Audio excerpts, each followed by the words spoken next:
Hey there, folks. This is LeGivorden, and I'm here with my guest and you, buddy, Brett Keene. Hi, Brett. Hey, how you doing? I should have probably told you that it takes usually about 20 seconds before we start actually streaming. There's a delay. Well, for those who are seeing this and whatnot, my name's LeGivorden. I am the founder of the Satanic Thulian Society. Forgive my whole Leia Organa look right now, because, well, I need the headsets to hear what Brett and I are talking about. Brett, are you a Christian minister or radio host? Could you tell us a little bit about yourself? Well, I used to be a very popular former atheist for a very, very long time. You ask any atheist that's been around for the past 10 years, they'll be able to tell you who I am. I ended up basically having some personal experiences, and I found myself getting into the community of Christianity. For a while there, I stayed a theist because I still didn't like religion, but I was okay with the idea of God and the devil existing. So I became a theist, and been that way for the last 5 or 6 years, and I do radio broadcast. Cool. If I may ask, because we have a bunch of STS members coming in, and we do expect Church of Satan is probably going to be watching this.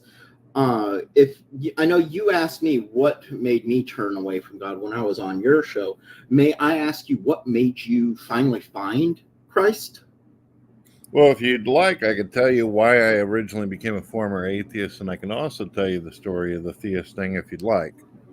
Well, I mean, just a shortened version.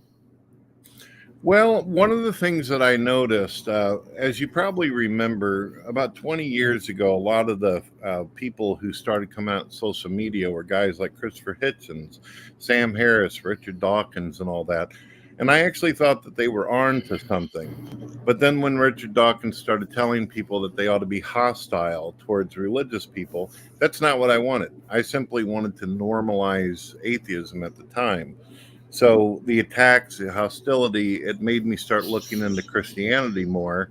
And I felt like not all Christians are good, but I felt like there was a goodness there, and I could actually feel the aura from that. I mean, I'm sure you've been around people where you just feel like they permeate goodness, and you want to be a part of something like that. Definitely. A lot of people are really surprised that, a lot of the Satanists that I hang out with, they are genuinely some of the kindest people I have ever met. And, mind you, I had an encounter with Church of Satan way back in the day. This was before Anton LaVey passed away, a few months before he passed away. And most of the people, this is something that I can vouch for firsthand experience. This was back in 97, a couple months before he passed away. The people who were in the Church of Satan at that time were some of the kindest, well-spoken individuals. They were just people you really wanted to be around.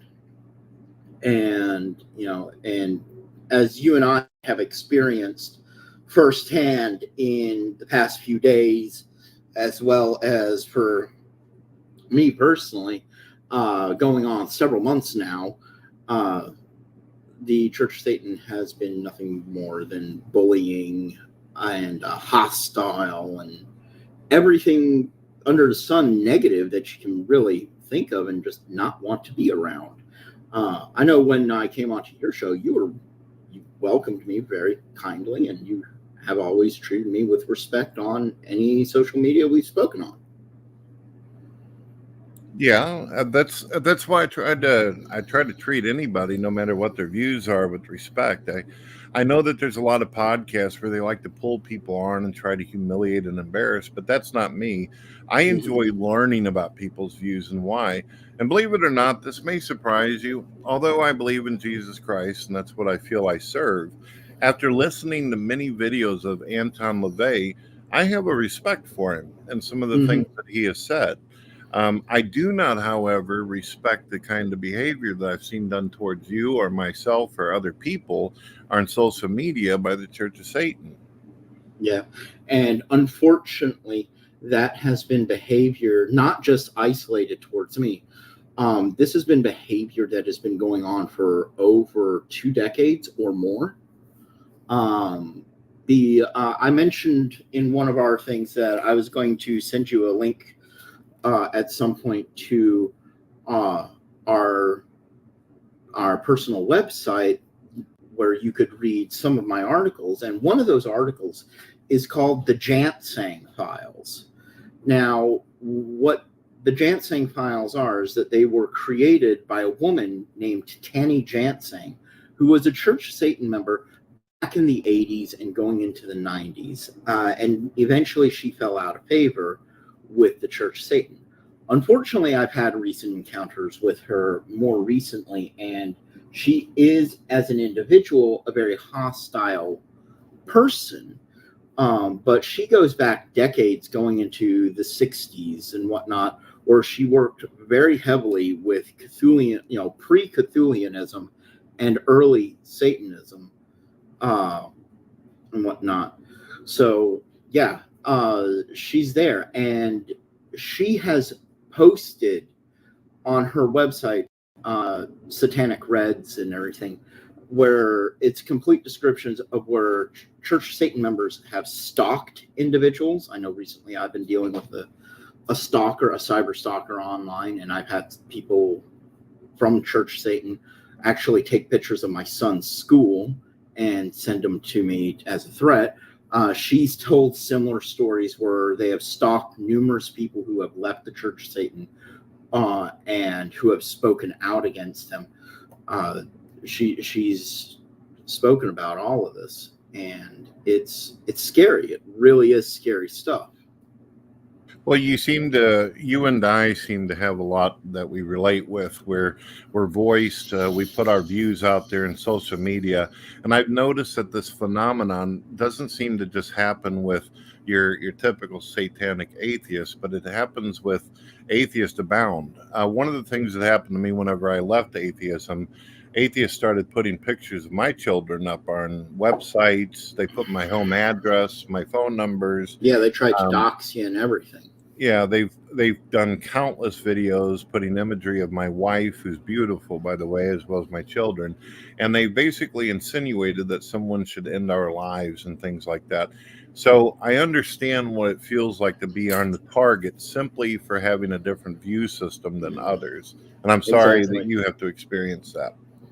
Well, it's something that I was expecting was going to happen when I decided that I was going to come out with my research and with everything that I believed, and I was going to be confronting members of the Church of Satan about this and showing them to be the hypocrites who they were and lying about everything, and especially what they were saying not being correct. I knew I was going to be getting pushback on it. I absolutely knew that I was going to be doing that. So it's not something that I was not expecting, I should say. I definitely knew what I was getting into, and I may talk about it, but I feel that it's something that we should talk about in public to curb this sort of behavior from this sort of thing. And it's not just with Church of Satan, it's with anybody who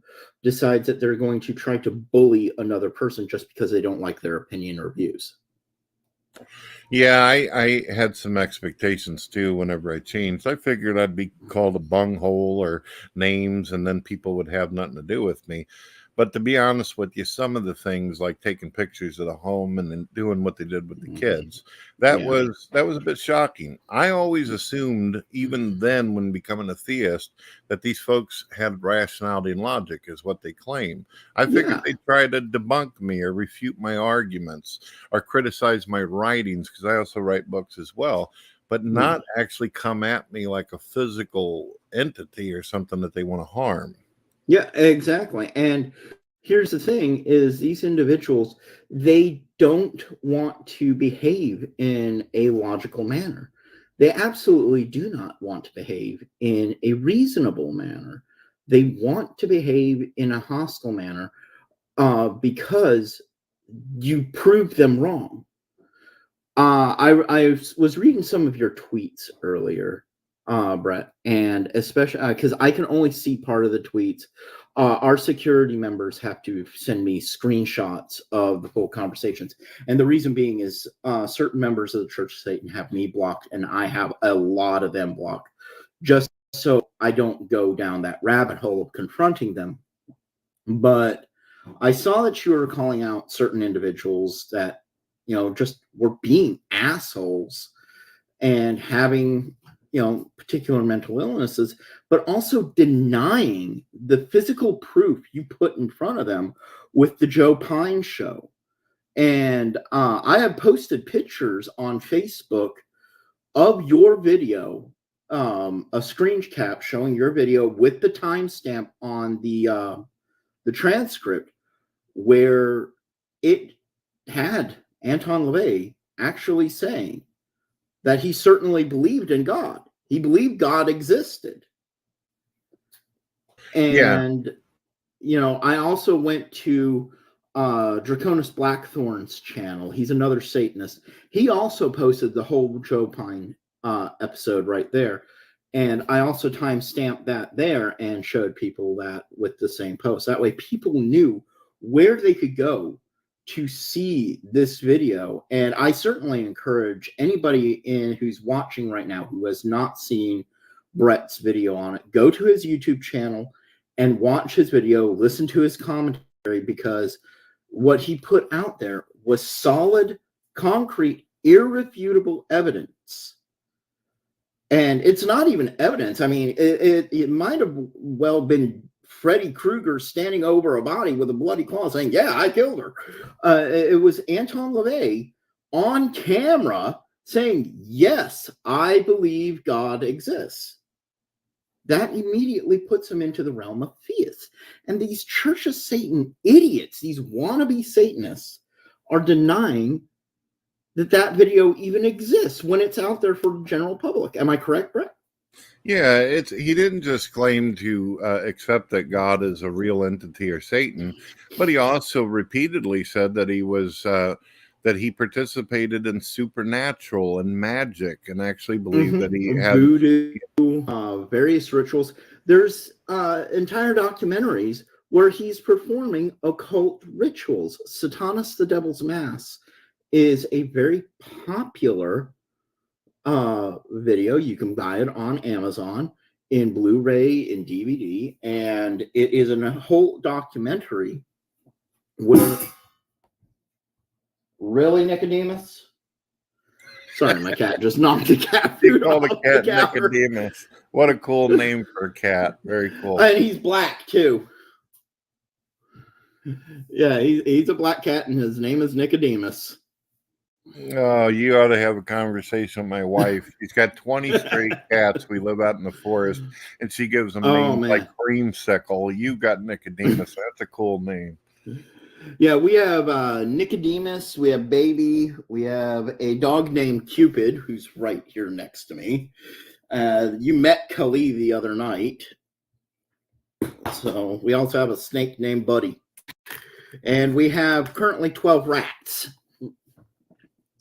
Well, the rats probably wouldn't do good with a lion like LeVey had, though. That was pretty cool, too, to hear that he actually had a pet lion. And Togar, yeah, Togar. And that's another thing. And you can watch this in Satanus the Devil's Mass.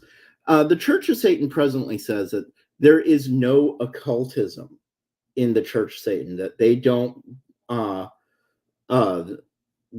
do any sort of occultism, and they don't do magic or any of this other stuff. Well, when you watch Satanus the Devil Mass, Diane Haggerty, who was Anton LaVey's wife at the time, she was the one that in Joe Pine's show, LaVey was talking about that him and her slept with the lion.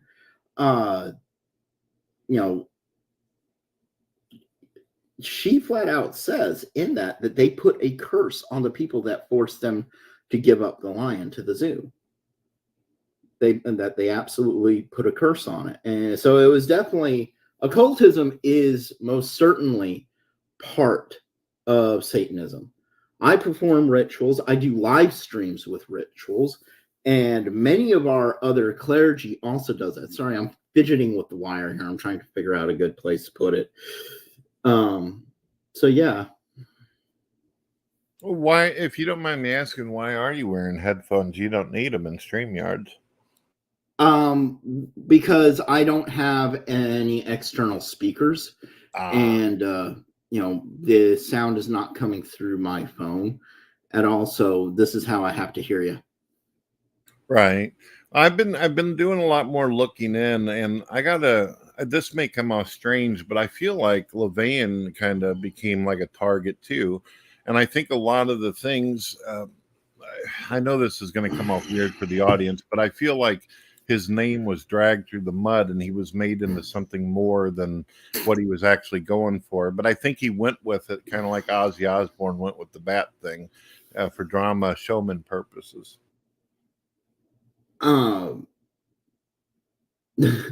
Really quickly, I'm going to answer this one question, Bubblegum Gun. Anton LaVey was a lion tamer and a lion trainer. He raised Togar from cubhood. So Togar loved and looked at Anton LaVey like daddy. That being said, yeah, I'm definitely going to be looking to upgrade my system, so I don't have to wear the headphones all the time. I hear you. I got a big old head. It don't work good for headphones. Yeah. There's some people who wear, I've seen Twitch streamers, they're wearing their headphones so much that they get their hair cut and now there's like a divot up here from their headphones, and it's like, oh no. Yeah, they got the Mickey Mouse thing going. Yeah. Yeah. Certainly. But so yeah, where were we talking about? I lost my place. Well, we were talking about some of his supernatural views. You had just got them talking about the lion and how people tried to get it away from him. And you were also informing us about an interview done with the wife. Yes. In Satanas the Devil's Mass, a lot of members of the Church of Satan were interviewed. One of those members was Diane Haggerty. Another one was Carla LaVey, Anton's eldest daughter. Carla and Diane made it very clear that they had performed a curse on whoever it was that had chosen to try to force the LaVey family to get rid of the pet lion at the time.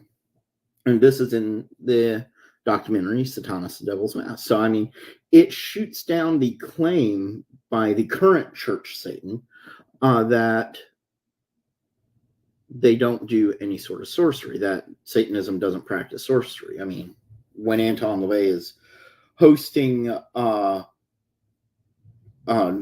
no, PETA wasn't even invented then. This is back in the 70s, early 70s, late 60s, early 70s that all this took place, and PETA wasn't be formed till like the 80s at the earliest, I think.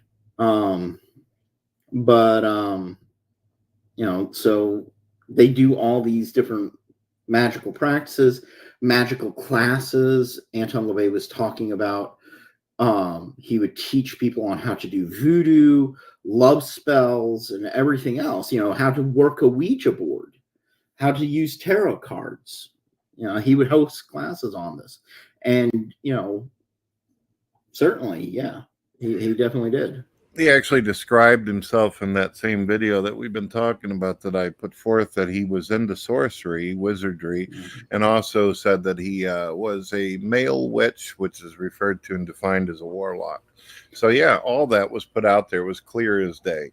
Yeah, he identified himself as either a sorcerer or a warlock. And before we go any further, warlock is a very nuanced word. It is certainly something used almost exclusively by the left-hand path, and that's because it's like a bad male witch. It's a male witch who works with the dark arts, with the left-hand path.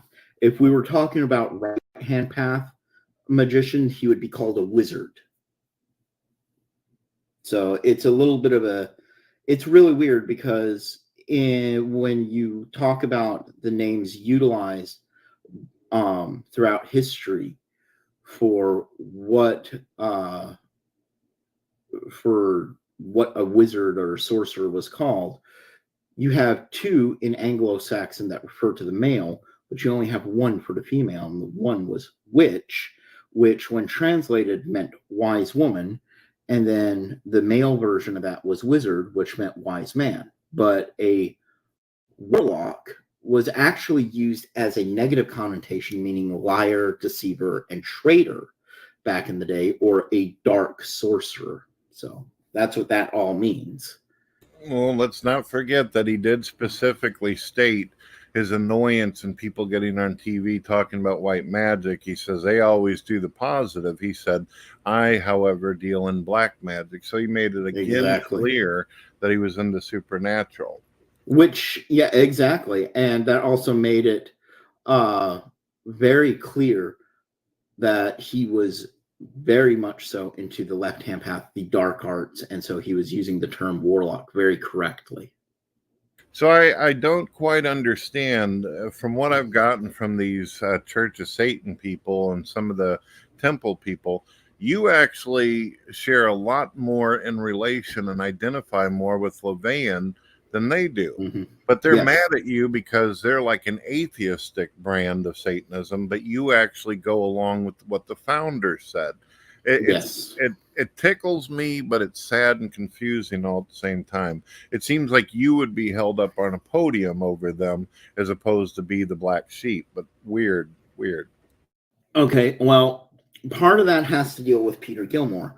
I'm not going to speak to what went on with the Church of Satan after 1975. There's a lot of nuance there, because after 1975, that's when Michael Aquino left the Church of Satan to go found the Temple of Set.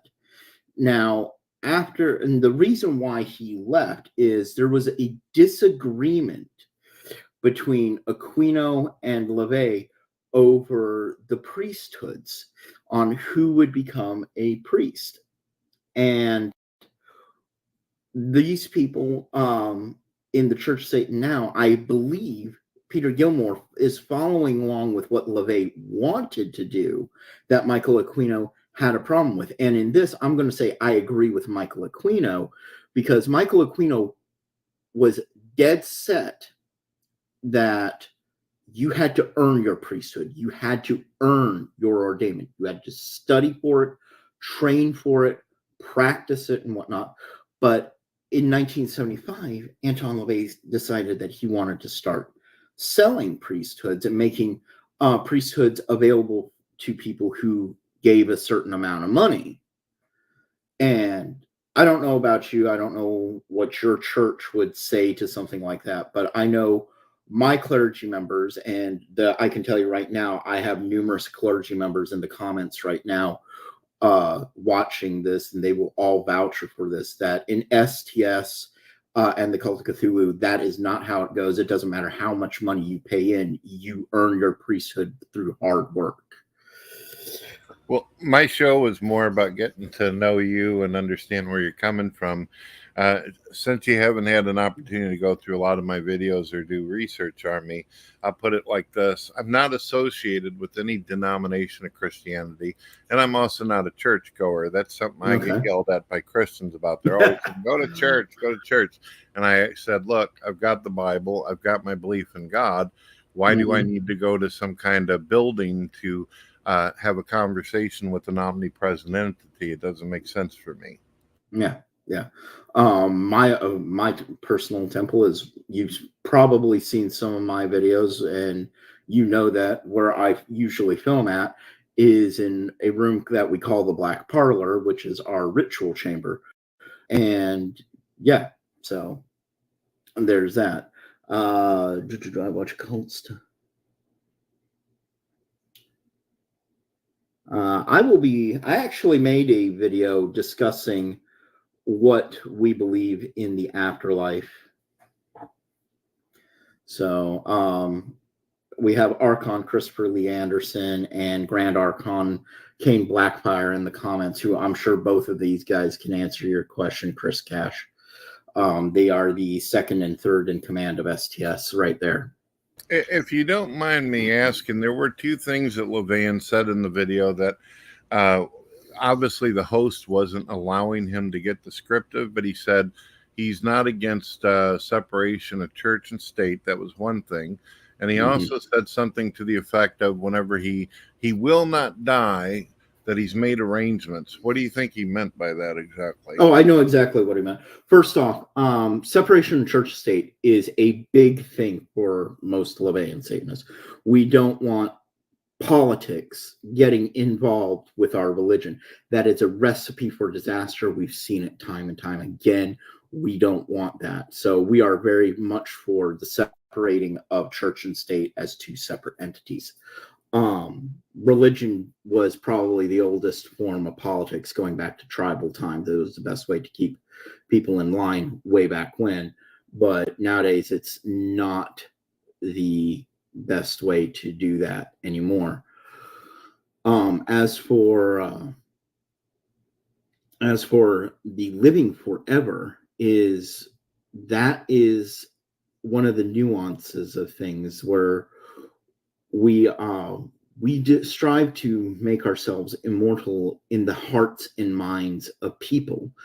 So when he said that he's made arrangements, he's talking about his book. He's talking about, it's been 20 years now, over 20 years since he's passed away. He passed away in 1997.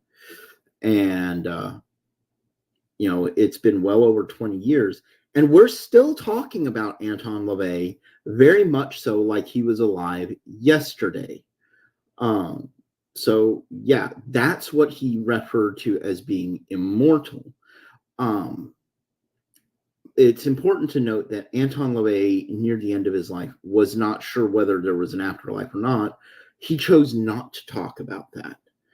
He had a near-death experience where he could not remember what went on. It was just like going to sleep and waking up. He didn't know what was going on. He didn't even know he had died. So he really didn't choose to talk about an afterlife. And I feel that that was the smart thing to do. Not everybody can remember when they've had a near-death experience. So, yeah. Just to ask you, and maybe it's too personal of a question, but I mean, you obviously shared an experience and all that, and I appreciate your courage in doing that. But I was looking up more documentation on him, on how he passed, and I've seen a lot of videos where people were claiming that he cried out to God. Now, I don't just believe whatever the mainstream media says. But what is your view on that? What was actually said? Because I don't think any of those Fox News people were actually in the room with him when he passed. No, they weren't. I've spoken to LaVey family members, people who were in the room at the time, and specifically Stanton LaVey. Now, this Stanton LaVey was Anton LaVey's grandson. He passed away in 2022. Unfortunately, due to very serious complications. And it's very unfortunate. I managed to speak with Stanton. I've met his wife in person.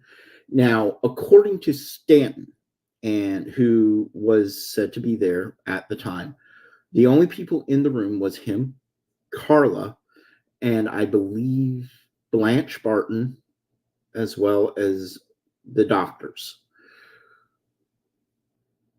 Anton LaVey's last recorded words was to Carla a few weeks earlier, where he asked her that if he died before Halloween, to make sure that everybody thought he died on Halloween. And that was his last recorded statement. He died of pulmonary edema. And for those that don't know what that is fluid buildup around the lungs. It constricts your breathing and makes it very difficult to breathe. And it certainly makes it very difficult to speak in and of itself. From what I understand from Stanton, mind you, I don't know the full details, was that Anton was put into a medically induced coma about 2 weeks prior to his death. and that he was intubated at the time. Now, again, for people who don't know what medical procedures are, intubation is where they cram a tube down your throat to help you breathe. You cannot speak when you have this tube down your throat, and he was intubated at the time of his death, and he was also very much so unconscious, so he could not cry out. His last documented words was him asking Carla to make sure that he was recorded as dying on Halloween if he passed away before Halloween. Was it because of the whole symbolism of Devil's Night and all that? Yeah, I believe. Also, Anton LaVey was a very big showman. He definitely was a huge, big showman. He loved to play a prank. He was a jokester. He was a prankster. And, he definitely liked putting on a show. And going out on a good hurrah, the Black Pope dying on Halloween, passing away on Halloween, that would have been a big wahoo. Now, here's the thing. His request was respected by the coroner. The coroner signed the death certificate as Halloween. The public death certificate was originally signed as Halloween. I believe there was a secondary death certificate that was signed that actually had the real date and time on it. So I don't know how that all worked out, but yeah, the coroner jumped in on the joke and they made it happen. They respected his final wishes. So in the interview that I documented over on my channel, he spoke of Tartarus and different levels of hell and all that. From your personal view of all this, what is the afterlife to you? What is to be expected? All right. Well, first off, the afterlife is a very complicated issue because there are so many different ways to describe it. What you must understand is there are numerous afterlives. And when I say numerous, I mean there is not one single afterlife. It depends on your personal viewpoints. Because the afterlife is your perspective of a flow of energy in the world. It's like a parallel plane or whatnot. You don't have a physical body when you're there. When you pass away, your perception of a physical body, your perception of things that are around you, go by your final experiences in your day-to-day life. So there is a lot of things that are very nuanced for the afterlife. For some people, they all describe very similar experiences going into the afterlife, and most of them don't make it very far into it. The thing that most people speak about is the void, this black void. You're aware that there are other presences in it, but you're not totally certain what it is. This has been referred to as the walls of Erebus, which, if for those people who don't know Latin, Erebus was a Latin term that meant darkness. So is the dark walls. It could also be considered the Acheron, or Acheron, some people refer to.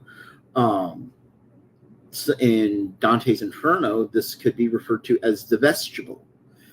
And what it basically is it is the waiting room of the afterlife. It is the plane that is right next to the plane of the living. So when you first die, this is your first stop, and it can be frightening. It can be terrifying. People can mistake it for hell. People might not even remember it. It's just like a little black void. And then they get whisked off by whatever deity they call out to, whatever they pray to. It could be a deity. It could be their loved ones or whatnot, and they go to where they're supposed to go. And for each person, that will be a separate experience. Now, there are places in the afterlife that do seem to have a universal description where people universally describe them. And these are people from different cultures, different times. that have zero contact with each other.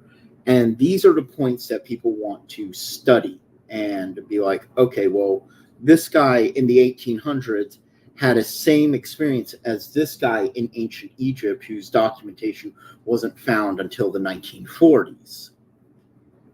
And yet they're describing a same thing. That's the sort of dichotomy you want to look to. My personal experience with the afterlife differs greatly from when I've later studied astral projection, where I would deliberately make myself leave my body. So that is a completely different experience. And when you learn how to astral project, you see things differently. You go through a whole different process of it. It's a process of meditation. So your near-death experience could be vastly different from your astral projection experience. So We got somebody out here. I'm hoping that answers some of your question there. No, it's excellent.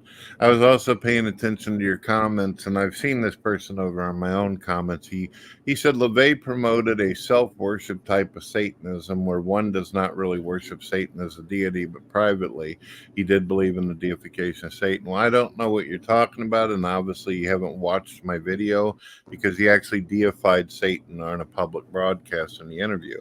He said that Satan is a god, just as God is. He really did. He absolutely did. And when Tanny Jansing also posted private letters that she had with the LaVey family, including Anton LaVey, Diane Haggerty, and I believe later Blanche Barton. So there's actual letters, and Anton LaVey made constant references to entities he called the Dark Ones. So he absolutely. Darkman, definitely go watch Brett's video then, because LaVey did not hold back. He made it very public. It was absolutely a thing that LaVey was all about. He did not hide it privately. I don't know about it after 1975, because a lot of people say that he changed to atheist. And when I look at all of his stuff, I have all of Anton LaVey's books. I have the Letters from the Devil book and whatnot, and I read it, and it doesn't seem like he changed his views at any point in time.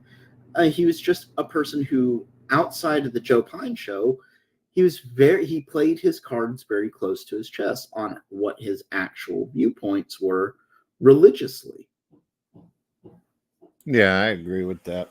Yeah, that was one of the reasons why I attempted to also open up. I told the Church of Satan people over and over on Twitter, you've seen it. I said, look, if you guys think this man's wrong, or you think that LaVey meant something else, which I thought he was clear and concise with his views, I said, come on in and talk to me about it. But instead, they decided to do the infantile thing and just say, so is what it is.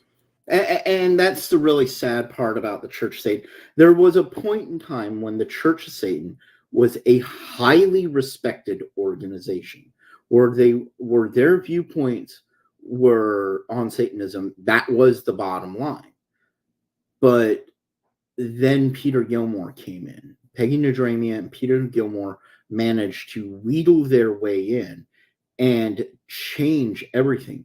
There is no LaVey family members left inside the Church of Satan. They've all left the Church of Satan.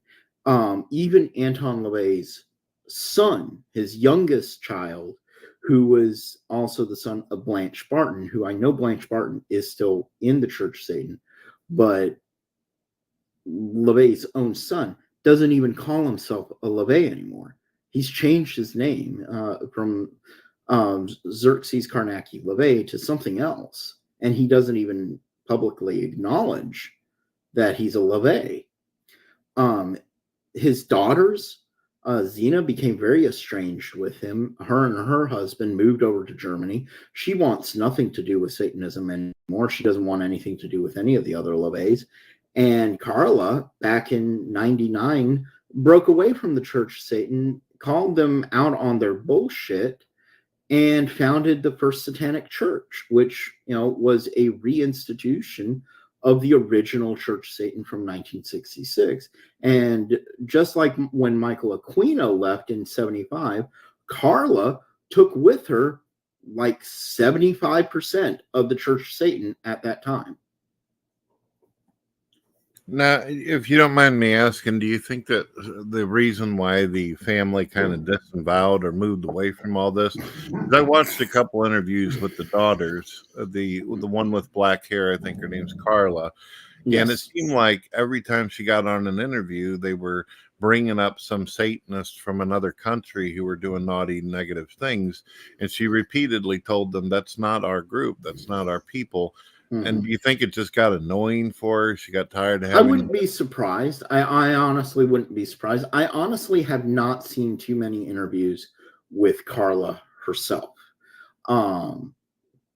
But I do know that when she chose to break away from the Church of Satan and leave the Church of Satan, she literally told Blanche Barton, told Peggy and Adramia, told the other higher ups, what you guys are promoting, what you guys are preaching is not my father's Satanism. You are not actually honoring my legacy, my family's legacy. And she left, and most of the Church of Satan left with her. She formed the first Satanic Church and opened up a online forum, which I was a part of, called the 600 Club. And she made peace with Michael Aquino. He actually made peace with a lot of the LaVey family members, and they got along really well. And he, in my opinion, Michael Aquino, after Anton LaVey passed away, was the true Black Pope after LaVey passed away. And he carried on the legacy to the best of his ability through Setianism up until he passed away in 2019, 2020, something like that. So, yeah. Yeah, when I was looking for footage of Anton to be able to document some of the things he said, I did end up finding some videos of his. I forget what the one daughter is. She's got really, really blonde hair, and then the other one has got black hair. And I watched some news videos with them, and they were just like their father, very chill, laid back. But they kept on getting hit with. The host kept on projecting this. What about these satanic groups are doing these horrible things, and then trying to lay it at the feet of them? And they were like, no, that's not our views. That's never exactly, yeah. And it really isn't our views at all in STS. We carry on what Anton LaVey was writing about. We carry on what Michael Aquino was writing about. We have our own literature and documentation. I showed you some of that the other night. The Satanic Testament, which I will plug shamelessly right here. Folks, if you have not, I'm going to mirror this around so people can actually read this. Folks, if you have not read this book or whatnot, you can get it on Amazon. And yeah, this has our viewpoints on a lot of things. And it also has the Jantsang files in it too. So if people want to read Anton LaVey's own words on what he believed in, there you go. You can get it over on Amazon for about $30. I got to ask you about something. While I was looking around for stuff on Carla, and I'll give you some links if you're interested in that. Okay. So you could further make your points about stuff. But looks like there's some major rumors going around that Taylor Swift is the blonde daughter of. No, they do look a lot. It's scary when you look at the photos of Xena, which was the blonde daughter, when she was younger. Her and Taylor Swift look strikingly alike. It's scary on how much alike they are. From what I understand, they even have very similar personalities. But nope, Xena lives in Germany now. She only had one child, to the best of my knowledge, which was Stanton LaVey, who I mentioned earlier has passed away, unfortunately. Of all the living LaVeys, Stanton was the one who tried to step up to the plate the most to fulfill his grandfather's wishes. And, a lot of us here in the comments, we were all very close friends of his on Facebook, and we would occasionally all chat with him, and he was a really great guy.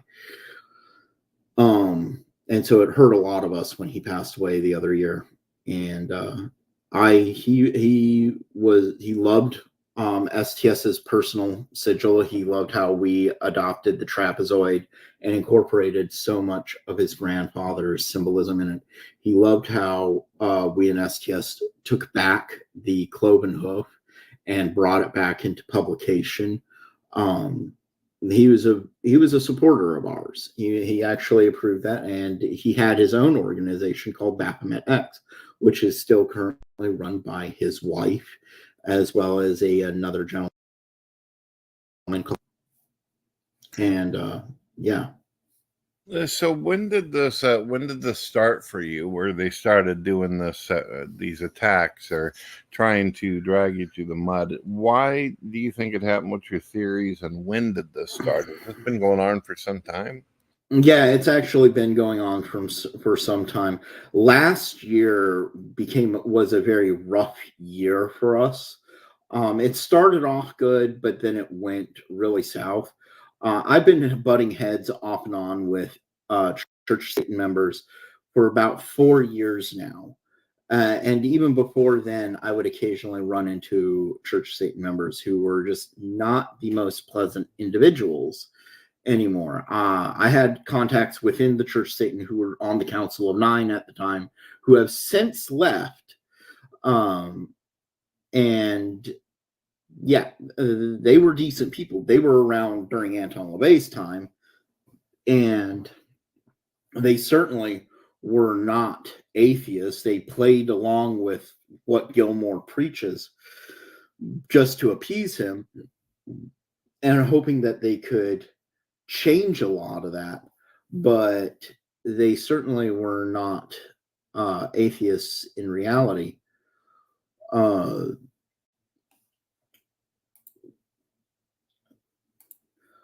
The church, most of these Church Satan people, they started coming out of the woodwork minorly at me the first year that we opened up.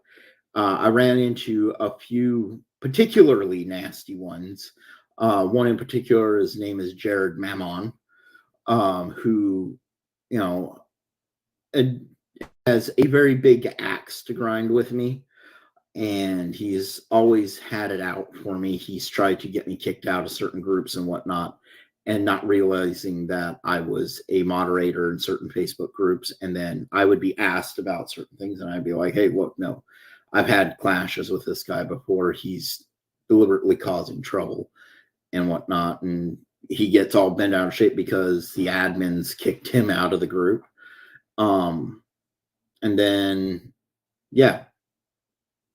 So I've had run-ins with him off and on for 4 years, but last year we started having very serious trouble with not just Church Satan, but TST members in the early on, and there was some other independents that decided that they wanted to try to cause trouble. And yeah,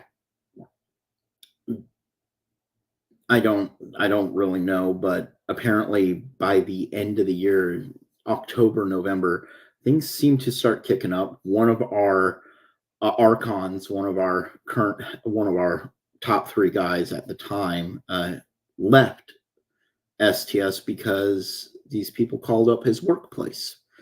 And they decided that they were going to call up his workplace and tell his boss that he was a Nazi, that he was a Satanist, and he just wasn't prepared to deal with that. And so he left. And, fortunately, we had a person who could step into his shoes to fulfill that. And, now all of our top people, they're bulletproof. You could try calling them up at work and whatnot, and you're not going to get anywhere. But they got to him, and then after that, this particular troll, whose name I won't promote on YouTube at all, I will not promote him in the comments or anything.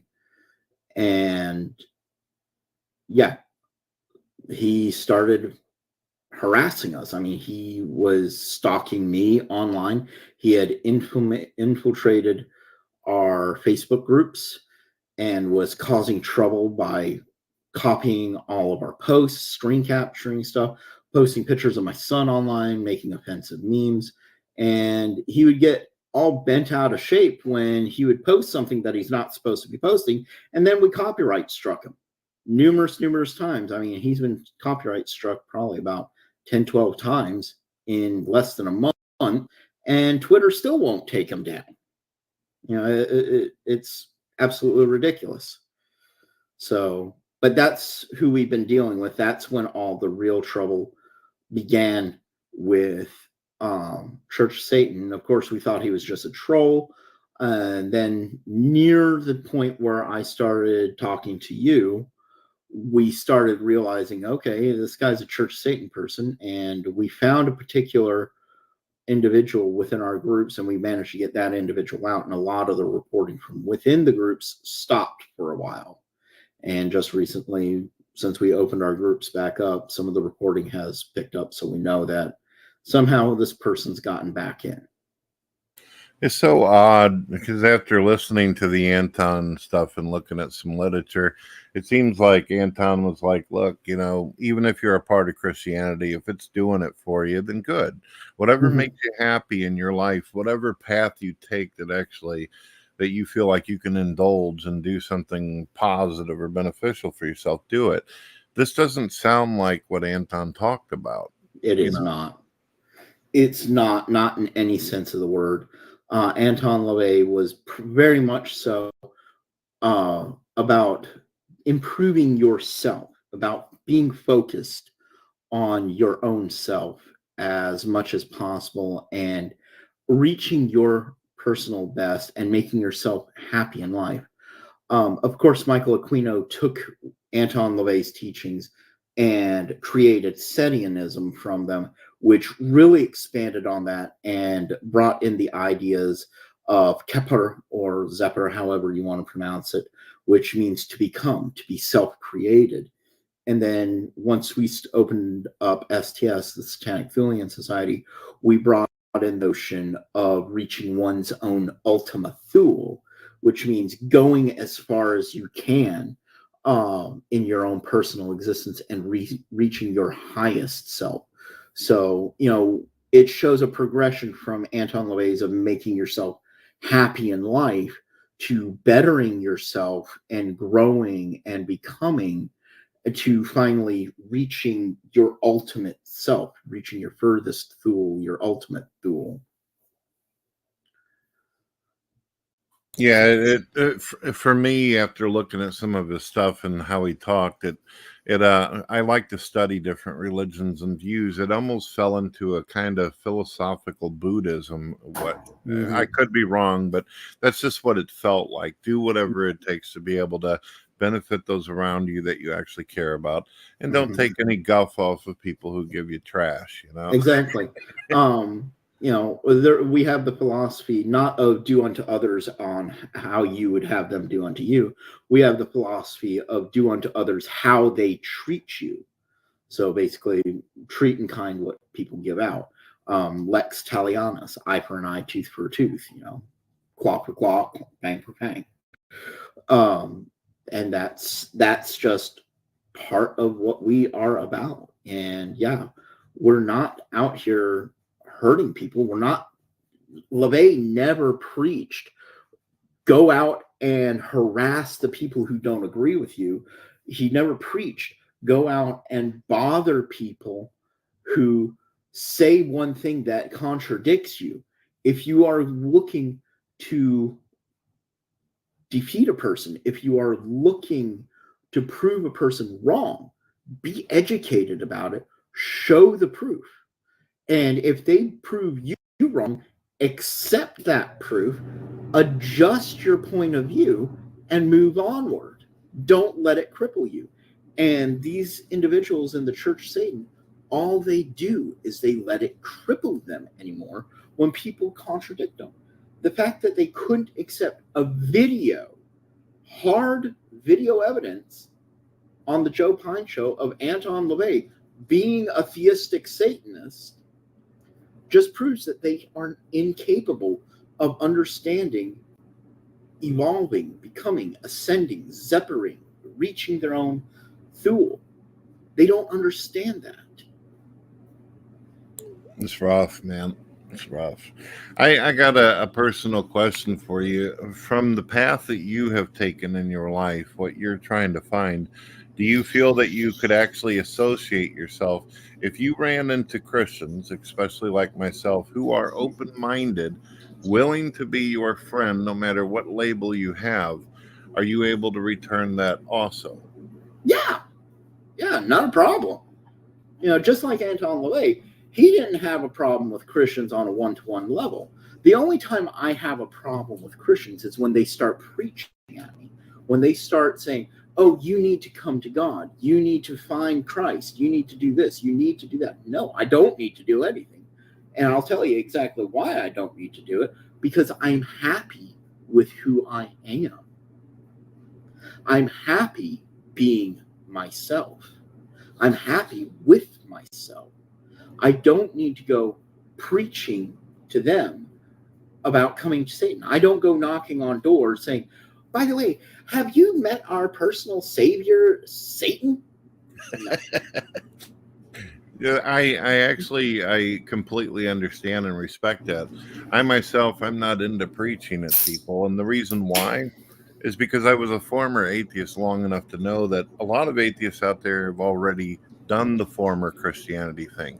They've already read the Bible, so they already know what it says. There's no need to and they probably know what it says better than most Christians. Yeah, I've actually met some that seem to be more educated in the matter. And I'm not afraid to say that, folks. There are a lot of non-believers out there that are very educated in Christianity. So it comes down to, if they want it, they have to go for it. I'm not going to try to force it down their neck. Yeah, exactly. The thing is this is going to surprise a lot of people. I've met, and the STS members in the comments can verify this personally. One of our, a lot of us, we enjoy watching movies about exorcism where the Catholic priest comes in and saves the day from the demon. We enjoy those movies. I mean, me personally, I love the Conjuring series.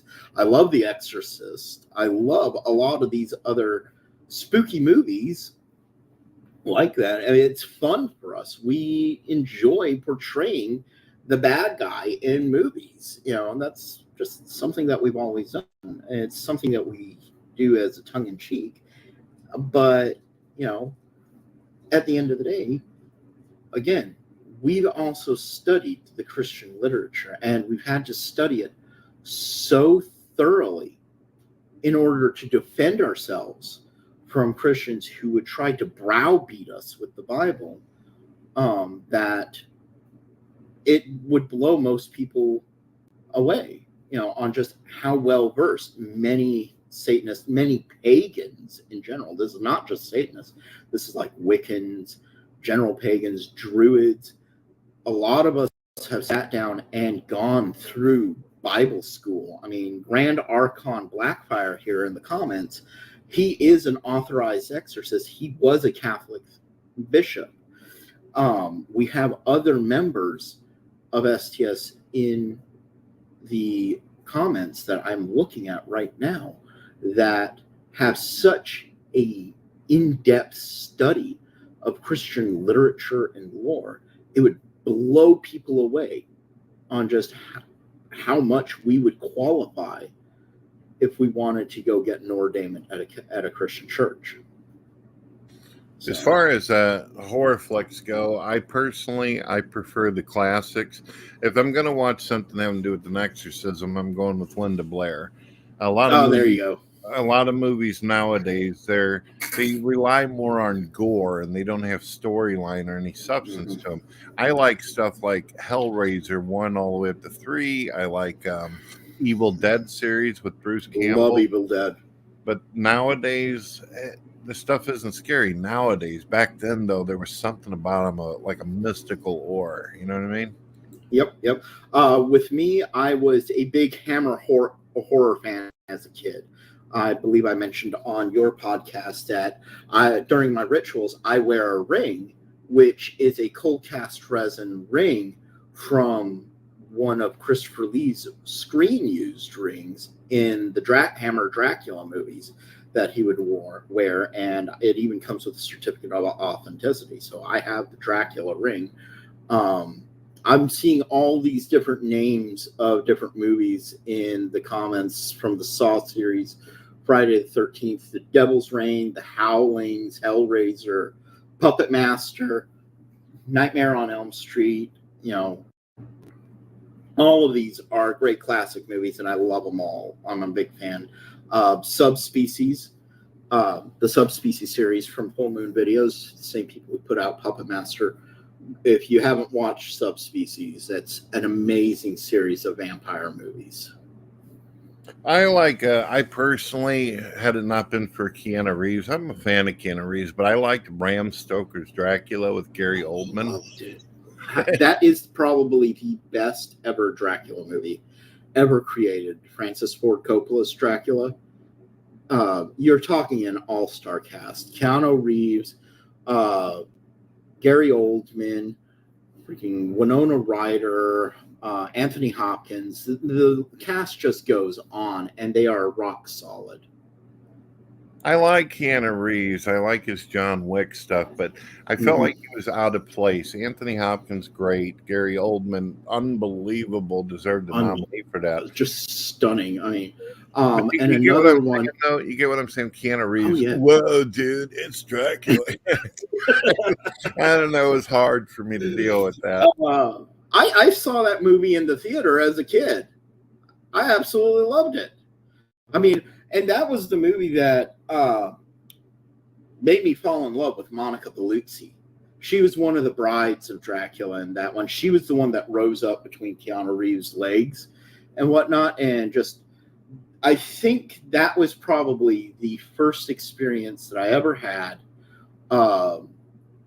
that I had a vision in my mind of the perfect satanic woman's outfit, where it would just be just this stunning, very remote, scantily clad and bejeweled and with headdress. I love the headdress.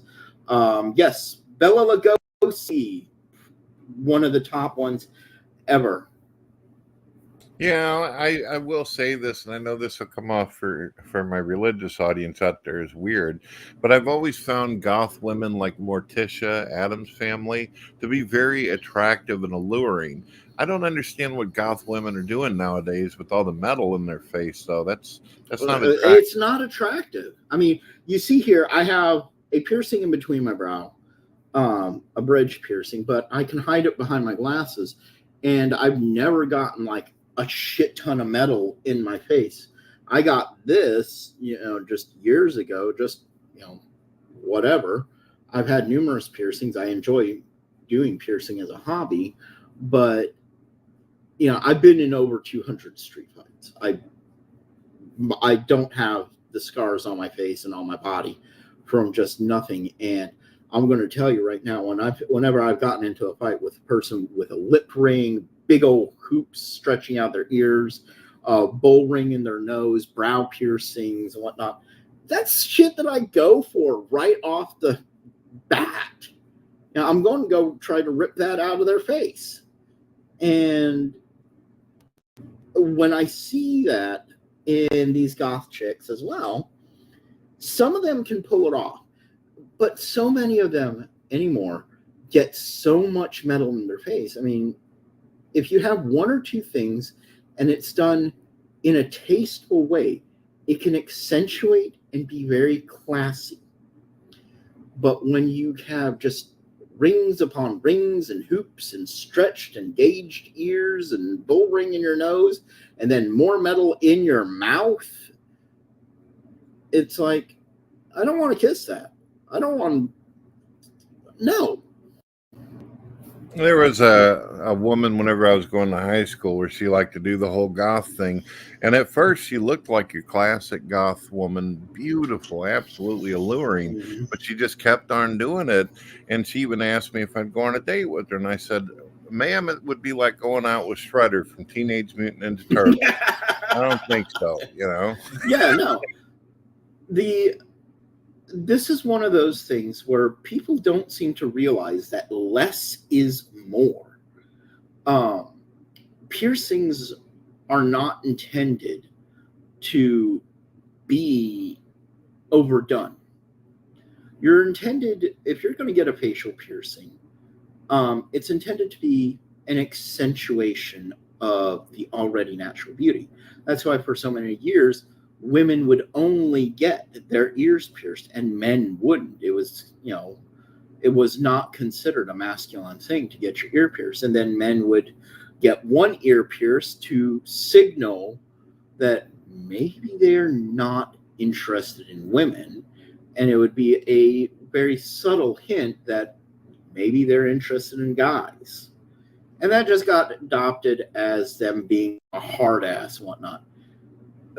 I'm going to tell you what, seeing a guy with his ears pierced doesn't impress me. He wants to show me that he's a hard ass, get his nipples pierced. That shit hurts. I know because I've had it done in the past. I don't wear them anymore, but I've had it done in the past, and it hurts like hell. It was a Spartan piercing. Yeah, it doesn't seem like a good idea, especially for alpha males who grow up in cities like St. Louis. You're eventually going to get into a fight, and you don't want to have a bunch of handles on your body that people Exactly. grab onto. Exactly. I wear my hair long, but again, I'm trained and I know what I'm doing and how to protect myself. And obviously, I've done it very well if I'm still sitting here. And yeah, you're exactly right. I totally dig the long hair. Look, my brother, his name is Justin Keene.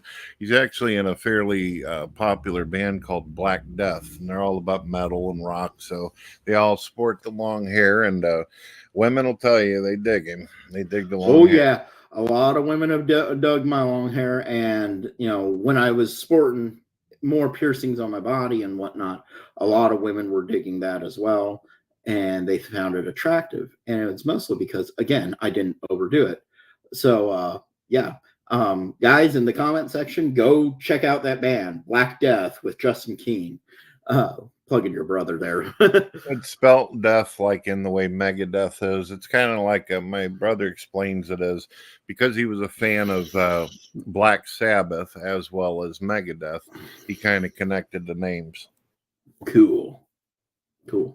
That's something that I'm probably going to have to look up and everything. But so yeah, this is all really great stuff. Yeah, you're exactly right, Dark Moon. The 2005 Punisher movie with Thomas Jane, that one guy who just had all these fucking piercings, and then the mobsters came in, they just ripped him out to torture him. Oof, that's rough. It really is. Like I said, I've been in enough street fights myself that's something that when I see somebody have something like that and they're going to come at me, that's one of the things that I'm grabbing for first, and I'm going to rip it right out.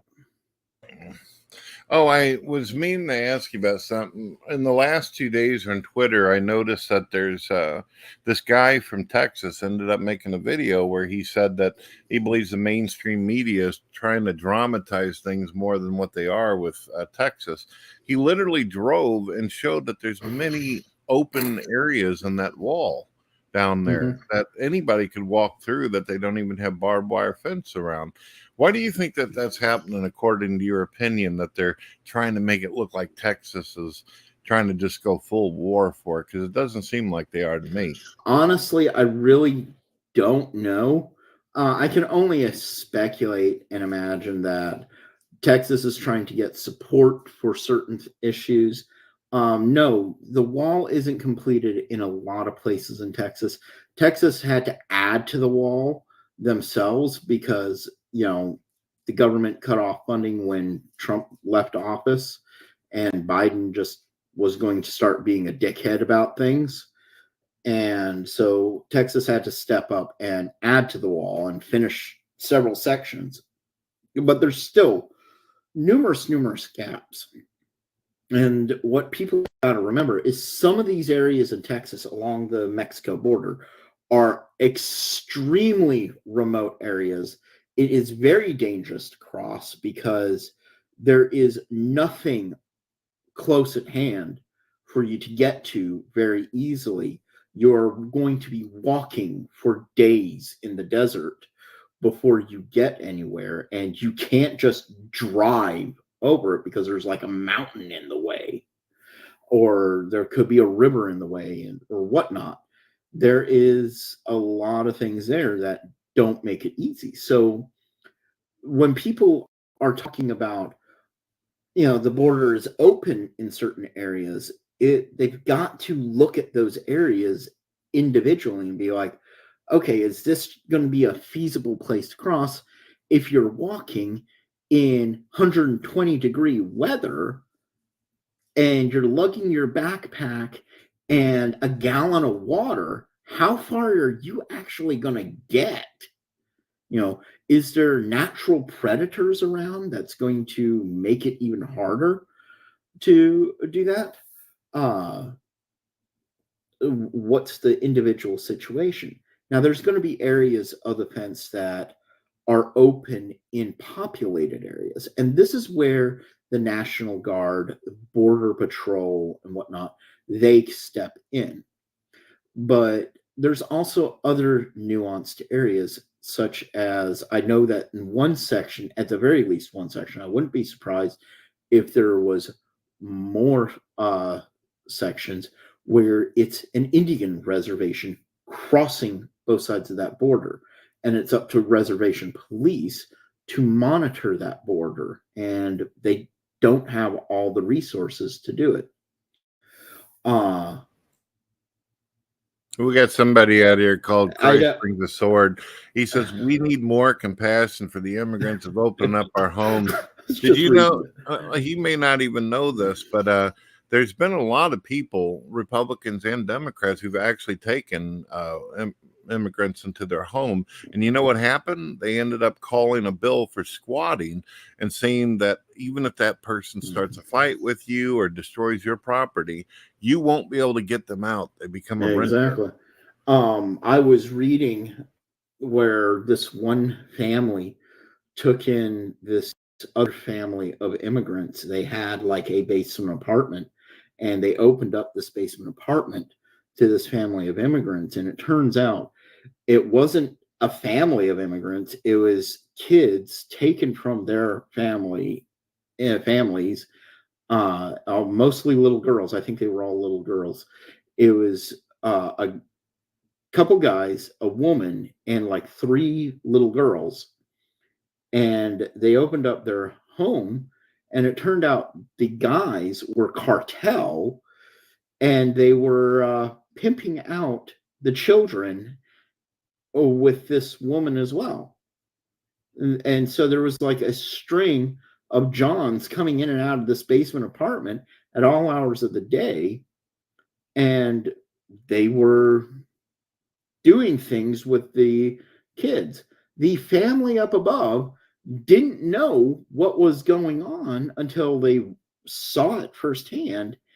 And at that point, they suddenly realized that the 2 guys were cartel, and they threatened to kill the entire family if they tried to call anybody. And it posed to be a huge, big problem. Finally, the police came in, and yeah. Yeah, I don't think that there's anybody on either side who have a problem with legal immigration. Everybody's got the idea that if you can verify them and you can find out that they're not cartel or criminals or human traffickers or drug addicts, and let's face it, that's what we're dealing with. You made a great point. We open those borders, we're going to let in all the fentanyl, all the drugs, and exactly. And you're going to kill a whole lot of people. This is not my adopted father. My adopted father came from Glasgow, Scotland. Now, I mentioned this on your show that he came from Glasgow, Scotland, and he did it the right way. He was still an immigrant, even though he had it easier in a lot of ways. He still had to go through the whole immigration process, and it's it's something that is necessary. I know there's a lot of people like this person in the comments that says we should open up our borders. We should be more compassionate and whatnot. And I say we need to divorce our compassion, our desire to be compassionate with from our pragmatism. We need to be pragmatic when it comes to the health and welfare of our country. That, yes, we may want to help these people, but is that really the smart thing to do when you never know that these people could be crossing that border with a gut, literally their guts packed with condoms full of fentanyl, meth, who knows what else, ice. Yeah. And now, same person is talking about organ harvesters, and that does happen as well. But there's also something that happens to little girls crossing the border that we need more stringent border control on. I don't know if you've ever watched the videos on it, but they call them, and I'm going to actually say the word here because I'm not monetized, rape trees. Have you ever heard of that? Haven't heard of the term rape trees, but I am fully aware of human trafficking that's going on. Mm-hmm. Yep. Well, look up the rape tree thing.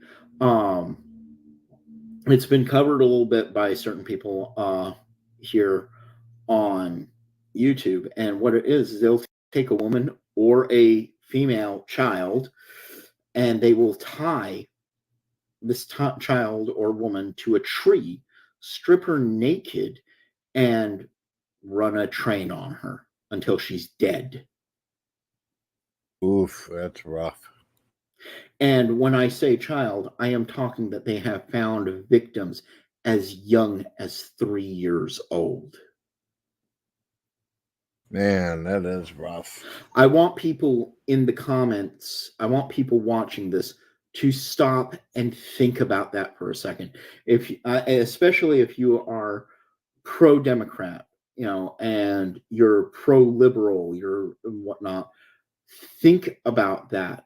It doesn't matter what you want to support. It doesn't matter if you want your abortion rights or anything like that.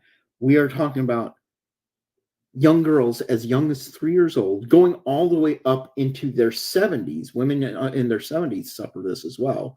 So there's no specific age group here, being tied to a tree on our side of the border, out in these barren areas, sometimes on people's personal property that are border properties, and then repeatedly raped until they are dead. I want people to stop and think about that, and then ask yourself, should we open up our borders, or should we crack down on border control and build that wall, increase our officers on the border, deploy National Guard where necessary, and make it damn near impossible to get across that border and do these horrible things on our land? I'm for border control. I am for cracking down, because if we have more officers patrolling the border, who's to say that that isn't one more girl who is saved? Even if she has to go back to El Salvador or whatnot, if we can stop one person from being killed that way, I'd say that's a win, wouldn't you? All right. I absolutely agree with you. And that's the story they try to push in mainstream media, that somehow people who are either Republican, they just don't care, or they don't want to help. Do want to help, but it doesn't do the migrants any favors by just letting them come in and have no place to go to or not be set up. You're just basically saying, oh, there's the streets, have fun, Yeah, exactly. And, on top of that, yes, we get good people who are coming across that border who want a better life, who want to live the American dream. But we're also letting in cartel. I point to the family again who thought they were letting in a undocumented family into their basement apartment, and it turns out it was a cartel running a prostitution, human trafficking ring with children and another woman. Yeah. Well, look at Mr. Christ brings a sword. I hate to be mean to him, but I mean, first you say open the borders, and then you say, well, I don't have nothing to worry about. I'm going to get raptured up and protected by God. See, that's kind of cold blooded. You're basically saying, yeah, just let the whole country go to hell. I'm out of here anyway.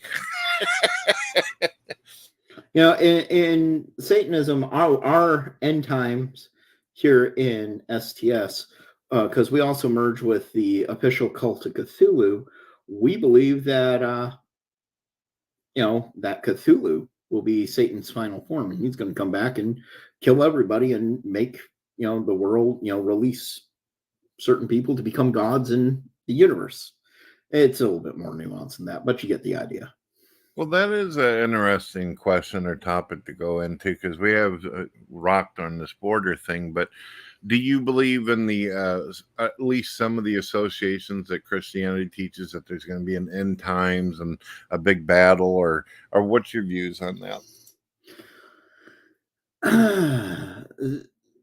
There will be definitely an end time for everything. Nothing lasts forever. Whether it's going to go out on a bang, like in a war or something, or if Cthulhu will rise up from Relay and wipe out the earth and bring back the old ones, or if it's just going to be a quiet little extinction event that no one's going to really remember. I don't know. Every culture in the world has description of various end time theories. Obviously, the book of Revelation is a very powerful document.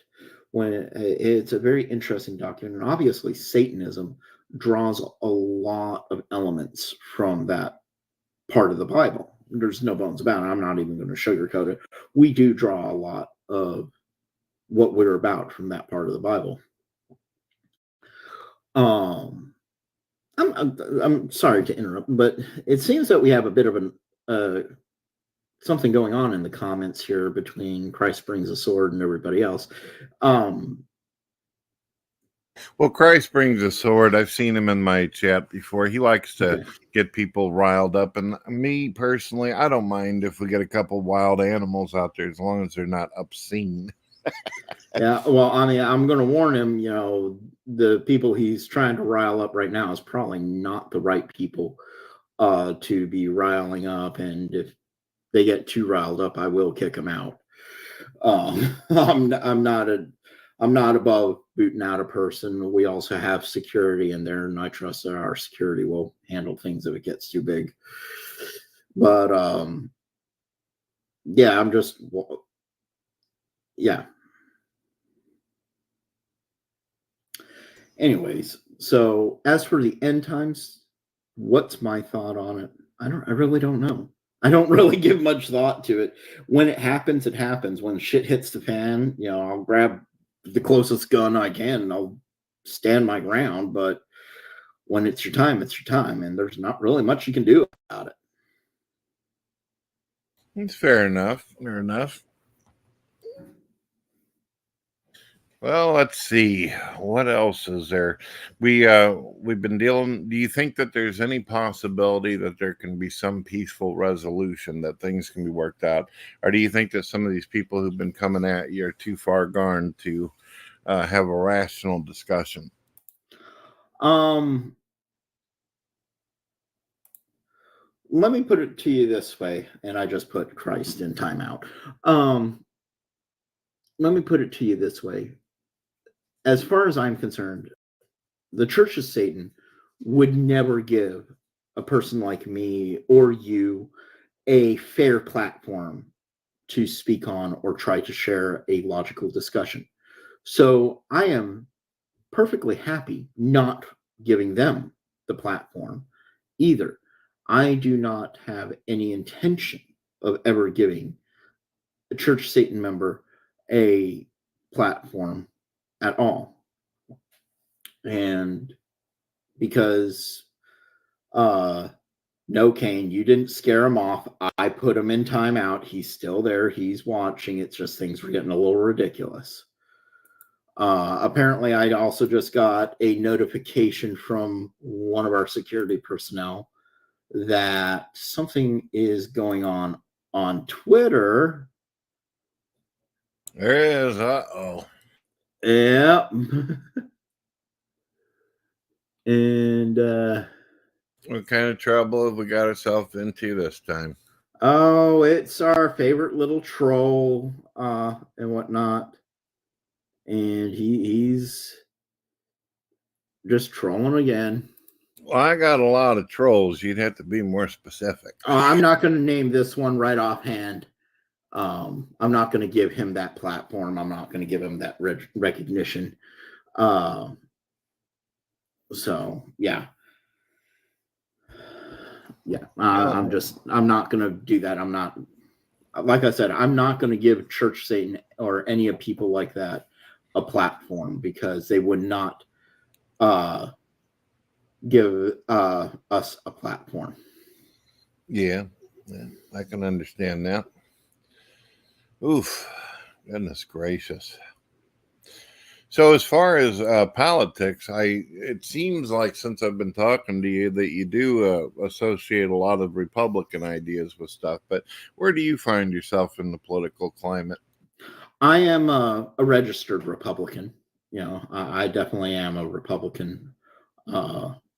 Whatnot. Christ, please be mindful and be respectful here. If not, next time it won't be a timeout. I will kick you out.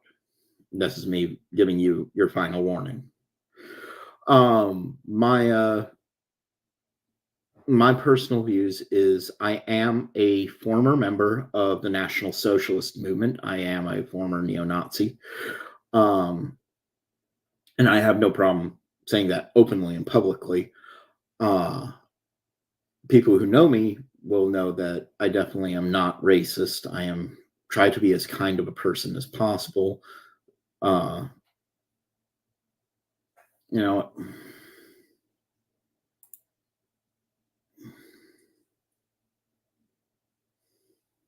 Person still giving you trouble. He's pushing my buttons.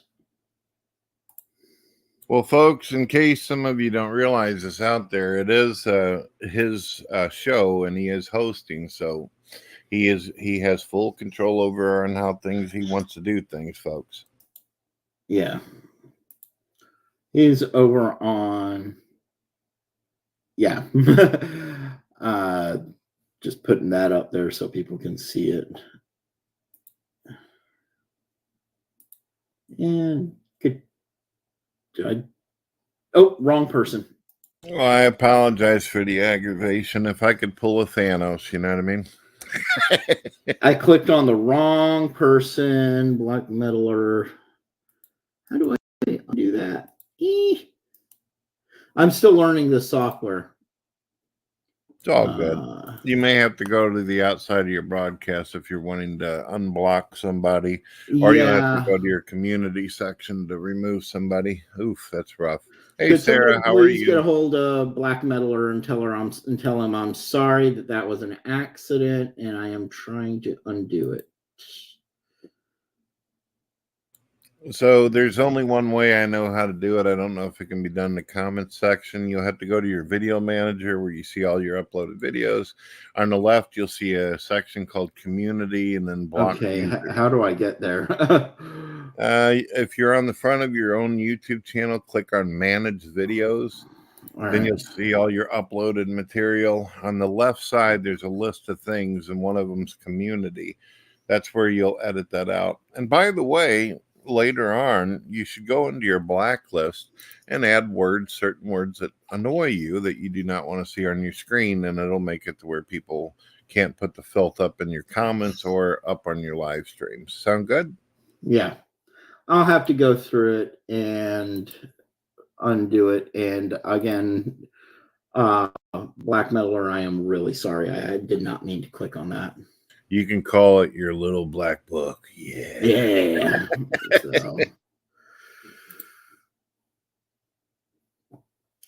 So yeah. Yeah. I'm just gonna have to figure out how to do this off studio. I can go into my settings. Let's see here. Let's see if I can fix that. There's no band guests. Okay, so I can't do it here. All right. I'm just gonna have to fix it later, unfortunately. But anyways, yeah. So going back to what we were talking about before all that happened there. That's why I don't click on things, because I'll end up breaking something. Well, last thing you threw out there was something about socialist, neo-Nazi, and Republican. Yeah, I am a former neo-Nazi. I am a Republican. I'm a registered Republican. I am a Trump supporter. Hands down, and I'm shameless about it. I definitely intend that to vote for Donald Trump. So yeah. Same here. I don't care if Donald Trump's a Christian or not. Yeah, that's one thing that a lot of people try to get me on. He isn't.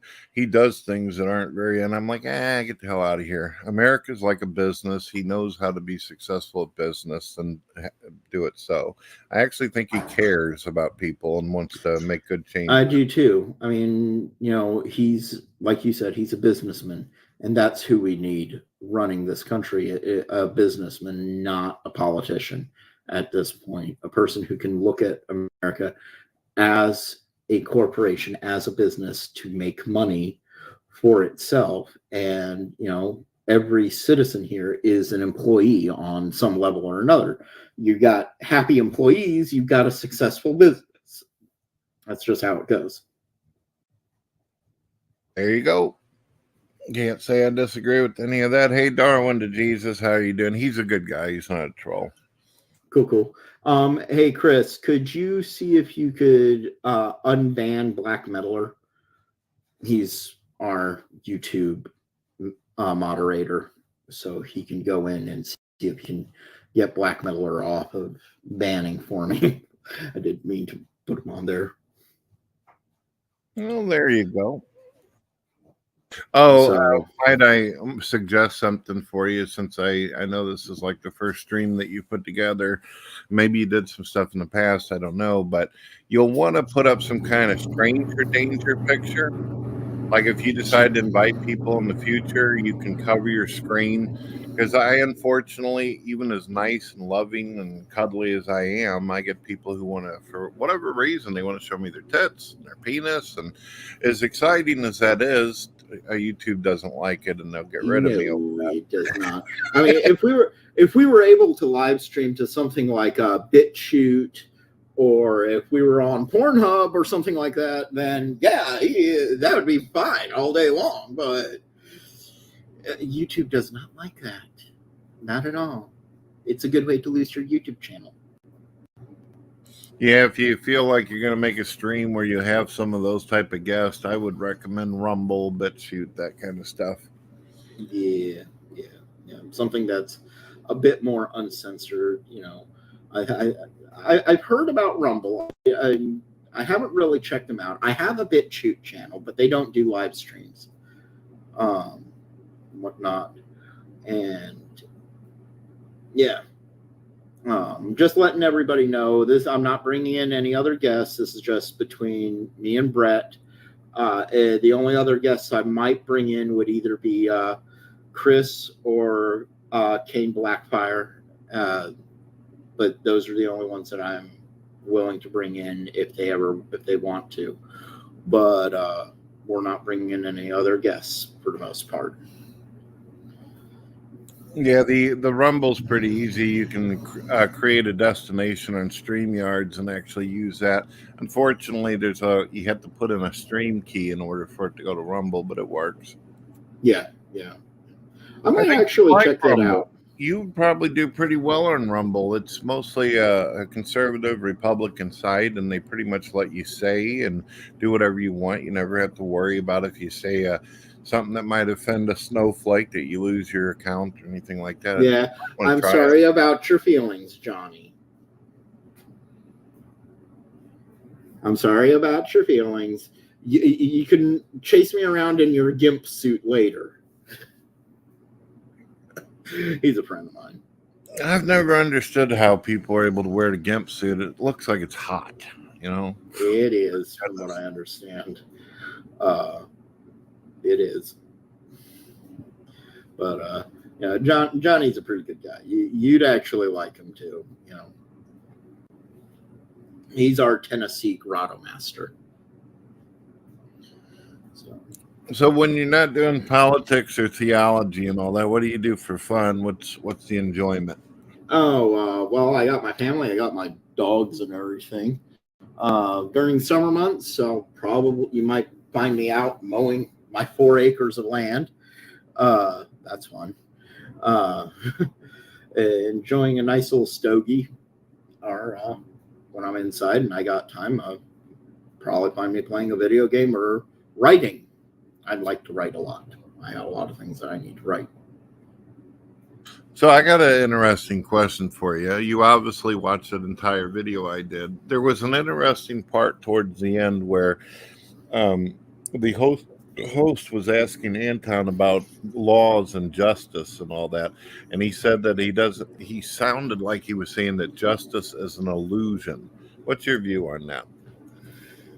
Well, again, the thing is back then the Lex Satanicus didn't exist. Anton had speculated on it, but he hadn't written it out. It wasn't until I came along that I wrote it out. Blanche Barton made a notation.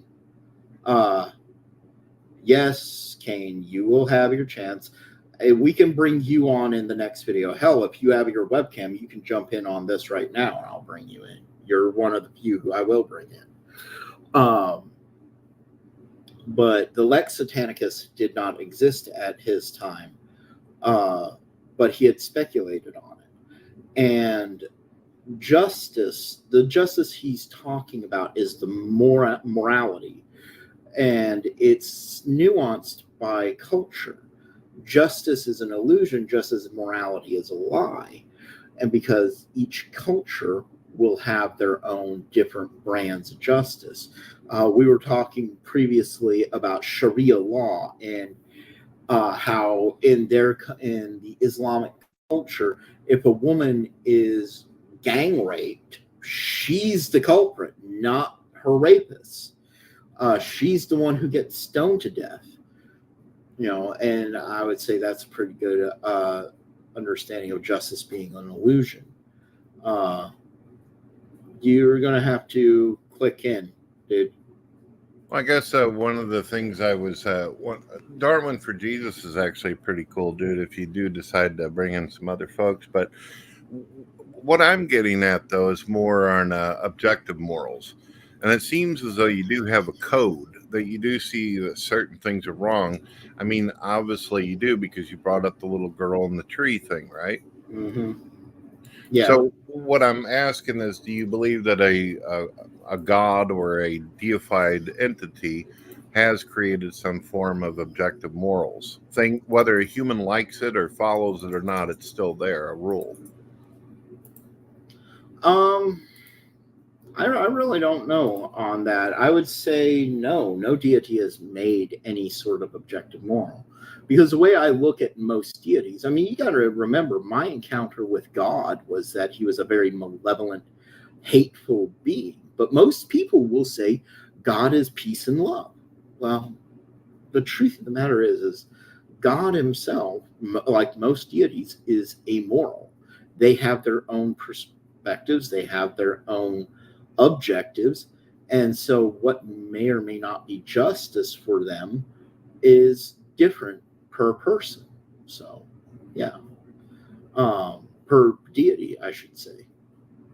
See, the point that you made just a little while ago about if you were to look at other cultures and other places, they have these ideas that it's okay to do what they want to with kids or women or whatever. That's why I feel that it's important to have the belief, and I'm saying belief, that there's some kind of objective moral code where you could say, this is wrong what they're doing with that little girl.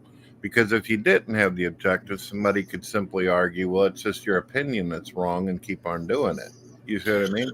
Yeah, exactly. I would say most laws are based on that culture's morality.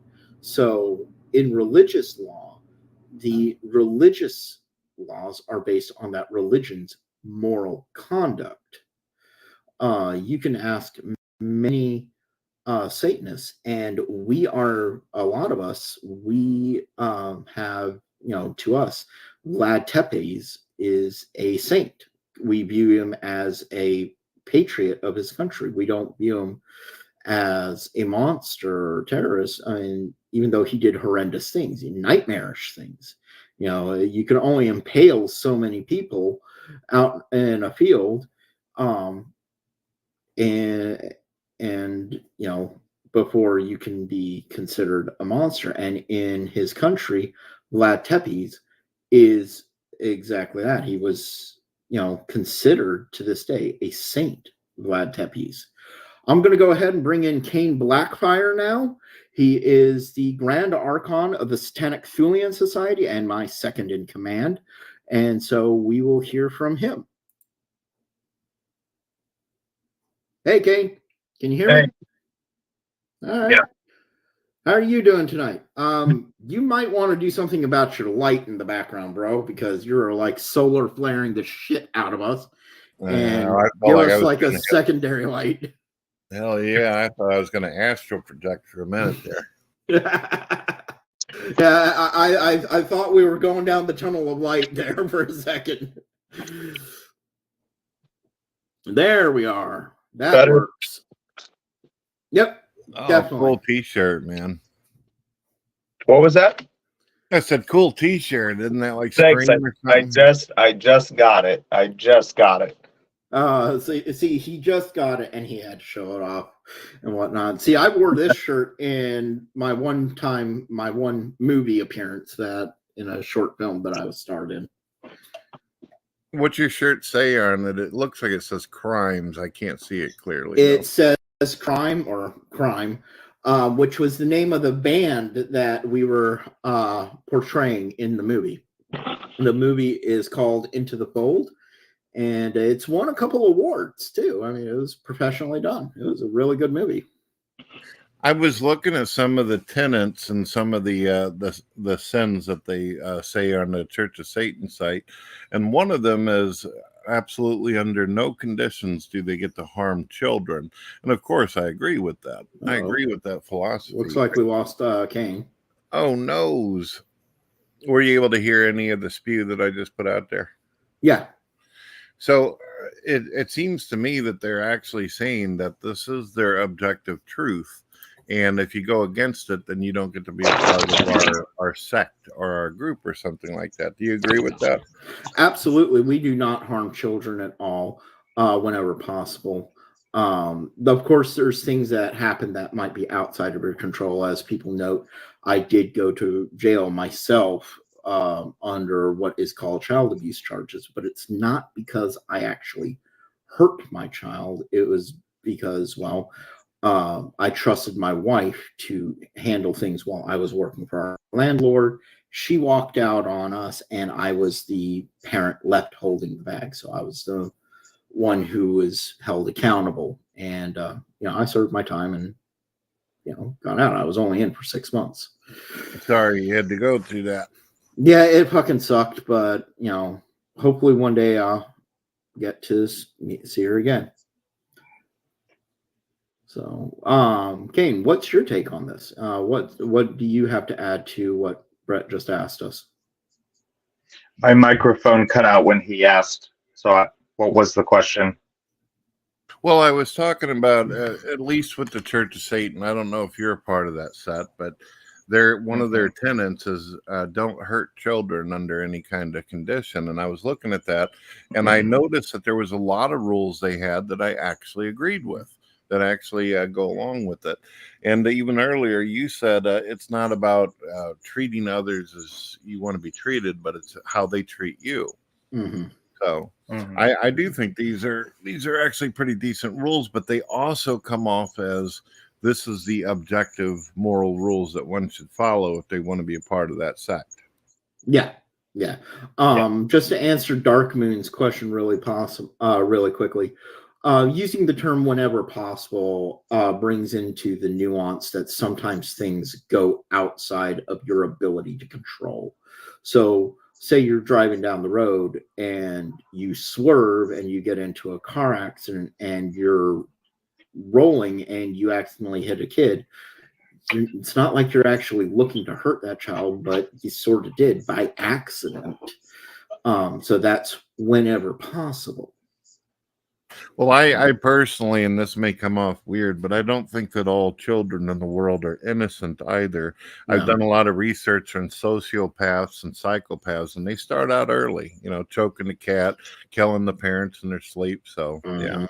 And there is historical records of children being psychopaths and serial killers. I mean, there's actual YouTube videos on it, and it's freaking crazy. You're talking like 7, 8-year-olds who will lure other children into areas and then strangle them or beat them to death or kill them.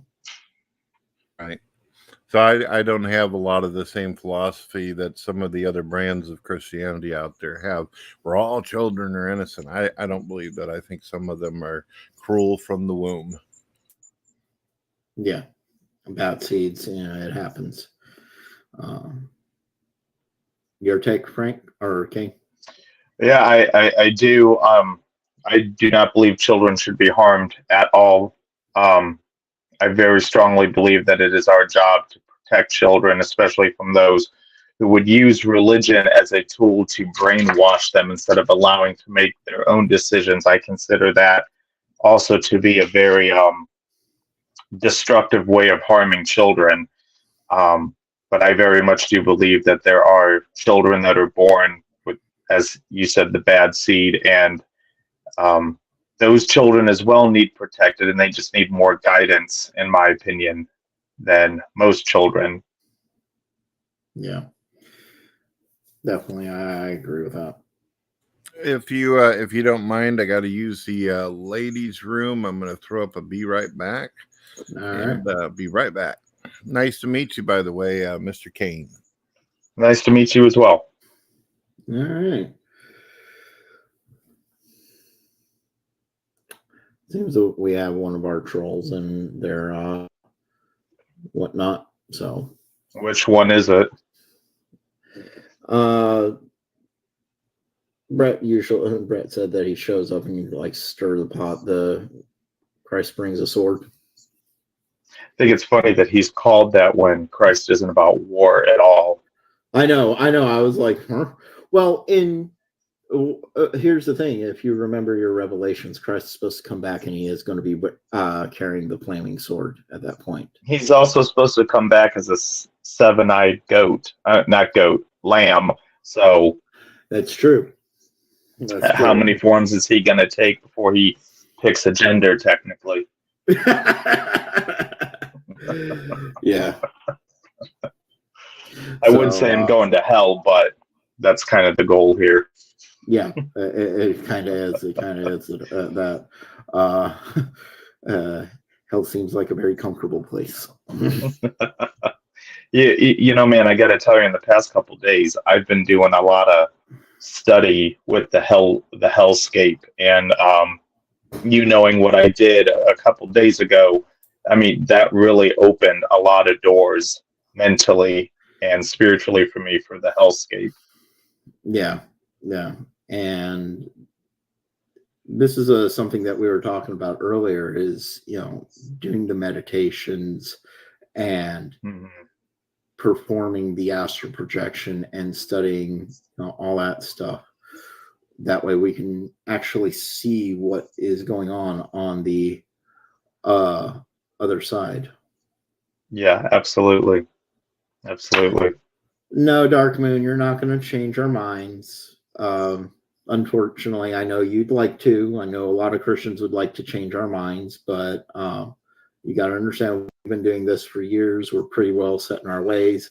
Don't let the childish good looks fool you. I'm in my 40s, and I've been, into the occult and paganism since I was about 12, 13 years old. That's an interesting topic to kind of drive into. Do you believe as a Satanist that you can also associate yourself with other religions such as paganism and voodoo and all that? Yeah. Technically, yes. It's deemed heresy by the Catholic Church and all other forms of Christianity. Why not? Yeah, exactly. I was originally trained as a Wiccan. I went through 3 years of Wiccan apprenticeship. I lived as a Wiccan for over 10 years, and I was a high priest, and I myself, I have the view, even though a lot of religious people get on me for this, if I look into a philosophy of another religion and it is dead on similar with my own, how am I going to say it's false? How am I going to say it's wrong? Exactly. That's where I'm at. If you're already agreeing with a religion, then that's like what are you really said. changing? Yeah, what are you really changing? That's why whenever we read the Satanic Bible, when we're actually initially looking into Satanism and we're studying it, we read the Satanic Bible, and the objective is that it's not trying to convert us. It's not trying to do anything like that. It is a mirror that we look at when we read the Satanic Bible. And if we see ourselves described in that book, then the only thing we choose to do is take on the mantle of Satanism. We don't do anything that is abnormal. We don't change who we are. We are not converting to a religion. Anton LaVey was very clear when he said, Satanists are born, not made. And the reason why he said that is you're not changing who you are. You are just adopting a religion that agrees with everything you've already believed from the word go. Basically, or you read Nature of Man, right? Say that again? Yes. It basically endorses the nature of man and his indulgences. Exactly. It's just endorsing who you are as you are naturally. Exactly. The nature of man. I do want to say, Kane, I apologize if I accidentally cut off on you sometimes. There is a tiny delay. No, that's fine. Yeah. So, yeah. Church-going Christian. I'm just reading Dark Moon's. I got to see this stuff. Does it ever feel to you with the way these groups have been acting towards you that, if you really look at it, it almost feels as though they want to get Satan out of Satanism and just kind of push an atheistic view? Yeah, I don't understand why. I don't understand the whole reason of that. You call yourself, oh, here we are. They're here. They're here. Good times. Yep. Hello, Liart. The Church of Satan has officially arrived. So, well, there you go. I heard some kind of quote that the Satanic Church is open even on Christmas. So what are you going to do? Yep. But, the thing that I don't get is why call yourself a religion? And Anton LaVey actually made a point of this. It was the one time that he directly spoke about atheism in the Satanic Bible, and he was criticizing Christian atheists, that they were calling themselves Christians, but atheists at the same time. And he said, how hypocritical is that? And that's right in the Satanic Bible. I've never heard of that, but that is hysterical. Oh, it's true. I've actually had some on the show. What they I believe do it's in like one of the first chapters, God Wanted Dead or Alive, that he flat out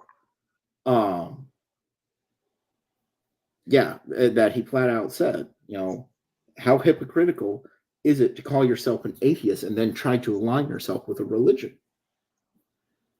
And so, my question to, Church Satan people is, again, how hypocritical can you be by calling yourself an atheist and then saying you're a Satanist? You're part of a religion.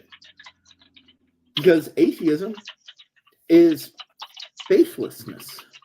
You don't have a faith when you're an atheist. And a religion is all about having faith. It doesn't need to be according not to some. It definitely does not need to be blind faith. It's just that you have faith. I don't know if you're aware of this, but between 2006 and 2009, some atheists that were in prison actually were getting aggravated because the Muslims and the Christians had their own little groups and they could do their own timeouts. So they actually took it to court to fight for atheism to be a religion, so they would be under the same protected rights as Christianity to be able to do what they want to do. So now atheism in itself, even without the association of Satanism, is considered also an official religion, and they are tax exempt. Yeah, that's kind of crazy, because when you look in the Encyclopedia Britannica, when you look in Webster's dictionary and whatnot, atheism is the antithesis of religion, because to have religion, you have to have faith. You have to have a belief. An atheist doesn't believe in anything.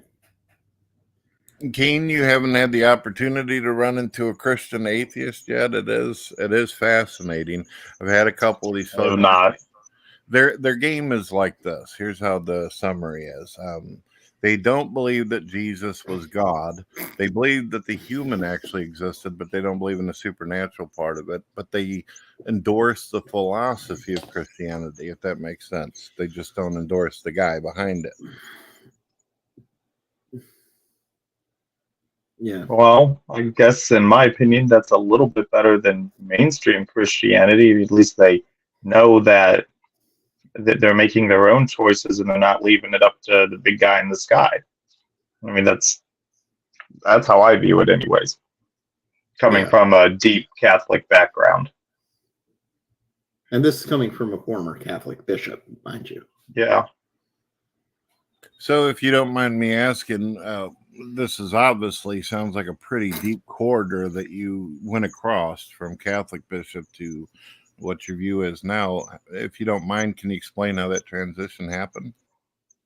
So even when I was a little kid, I remember going to Mass with my grandparents because it was required by my parents, or it was go to Baptist or a non-denominational church instead. And even at a young age, I was like, that's not happening. But I was always more interested in what they had to say about Lucifer than what they had to say about God. So as I got older, I started practicing some forms of magic because my mother was also a practicing Christian witch when I was a lot younger. So Christianity has always been there along with occultism in some way, shape, or form. And then when I got older, I joined what is called the Independent Catholic Movement. Basically, the Second Vatican Council and the Third Vatican Council disagreed and they separated. And the Independent Catholic Church took form, and it's been around for a long time, and it still is to this day. And there's many different churches within this, and that's where I was a bishop. But I did go to Catholic seminary for 2 years online through the church I was connected to. And one day I decided that the Bible doesn't make a whole lot of sense, and I always, in a way, kind of knew that, but in a way, I kind of lied to myself is the best way to put it. But I learned that there was another path, and it didn't have to be an atheistic path, because I've always been taught and learned through study that if you're a Satanist, you have to be an atheist, because Church of Satan is like that. TST is like that, and there are other small little offshoots that aren't as big or as popular as the other two. So I never touched it. And then, well, I met Lucifer LeGivorden, and him and I, believe it or not, were bitter enemies at first. We were not cordial to each other at all. Really to each other at all. Yeah. Why And then is that exactly? that changed. You both sound very, very laid back, chill people. Why would that happen for? I had some very big misconceptions of what I thought I was doing. I was called out on it, and well, no one likes being called out on anything that has an ego and cannot accept the fact that they're wrong. So they fight on it and try and prove themselves to be right, even though they have nothing to back it up. And that's basically what he did. And he really opened my eyes to a lot of stuff. And here we are 2 years later, and this man is like my brother. I mean, if he ever told me, hey, I got to come up to where you live, I need to stay a couple days, I'd ask him, how long? Not when are you going to leave, just how long? I mean, his family is like my family, and my family is practically his family. Yeah, we definitely are. We're very much so like that. And, you know, I gave him the chance. He proved himself. Yeah, he proved himself. How do you feel about the aspect that me and him were talking about earlier about supernatural, sorcery, warlocks? Where are you at whenever it comes to that, if you don't mind me asking? It's very real. It's very real, and it's very powerful. I actually was just speaking to my ex-husband yesterday. He had messaged me, and he asked me if I could give him a reference to learning about Lilith for a friend of his, and I told him no. And he asked me why, and he goes, I thought you were all about. I said, because magic is a very serious thing, especially when you're venturing through the hellscapes. If you do not have the mental capacity or the know-how or the knowledge, that shit will chew you up and spit you out, and then it'll do it again until you have finally learned your lesson. And then it might not even stop then. Magic is fire, is a fire. It's not to be played with. It's not to be mocked or poked at. And when you do that, it will come after you, no matter what. And that's just the truth about it. And those who say that, oh, well, I'm a Satanist and I practice magic, but I don't believe in magic, but we're going to practice magic. You're poking at things you don't want to mess with. It just doesn't make any sense to want to fight something that clearly you cannot control any way, shape, or form, and that you're at its mercy. To me, that just doesn't make any sense. I'm going to answer Darkman's question really quickly here. So does that mean, I'm going to put it up here. Oh, please do. So does that mean Satanism acknowledges the fact God exists? Yes, we do. Yes. Anton LaVey did this on the Joe Pine show on national television. And this is something that Brett and I were talking about earlier. You can go see it on his channel. He actually posted a video where he commentaried the Joe Pine show with that Anton LaVey guest appeared on. And Anton LaVey was asked flat out whether or not he believed God existed or whatnot. And his answer was a very definitive yes. I don't know if I could throw up the, give me 1 second here. I might need a little bit of screen layout. The screen share may cause you to lag and cause your camera to freeze up on you. Yeah. I don't know if it's going to freeze up on me too much because I am connected directly to the computer, but we do have screenshots with a timestamp. And you can go to my Twitter page. I posted it on Twitter. And, you can go to Brett's personal channel and find it. And you could just look up the Joe Pine show on YouTube. And you can see the interview Joe Pine gave to Anton LaVey, where he flat out says, yes, he certainly does believe in a real Satan. He flat out said that. No bones about it. No mincing his words.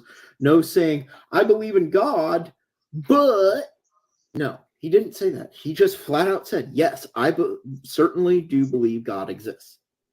There's even some Satanists who do not believe that God ever existed, and that that Lucifer, the horned one, as they call him, has always existed and is the true God and true creator of everything. So it really depends on called Luciferians.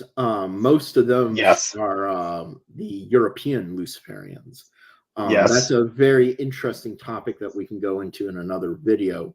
But let's put it this way: there is both American Luciferians and European Luciferians, and the two are completely different from each other, because with American Luciferians, most of them follow Michael Ford and a lot of his writings and writings based off of his literature. Michael Ford based his writings off of the released documentation from the European books of Luciferianism. And in Europe, there is over, I believe it's right around 10 books, and each book is over 1,000 pages long. And what has been released in America publicly, from what I understand, what has been released in America is like only 100 pages or so from the very first book. And that's where most of American Luciferian takes its context from and builds on that. And Michael Ford adopted that, what was known about that, and then built on it with Anton LaVey's literature and other speculative literature, and he formed his own system from. So that's American Luciferianism. I also the woman who started that, her name was Madame Blavatsky, and she started it as a newspaper at first, because back then writing books about that just wasn't going to fly.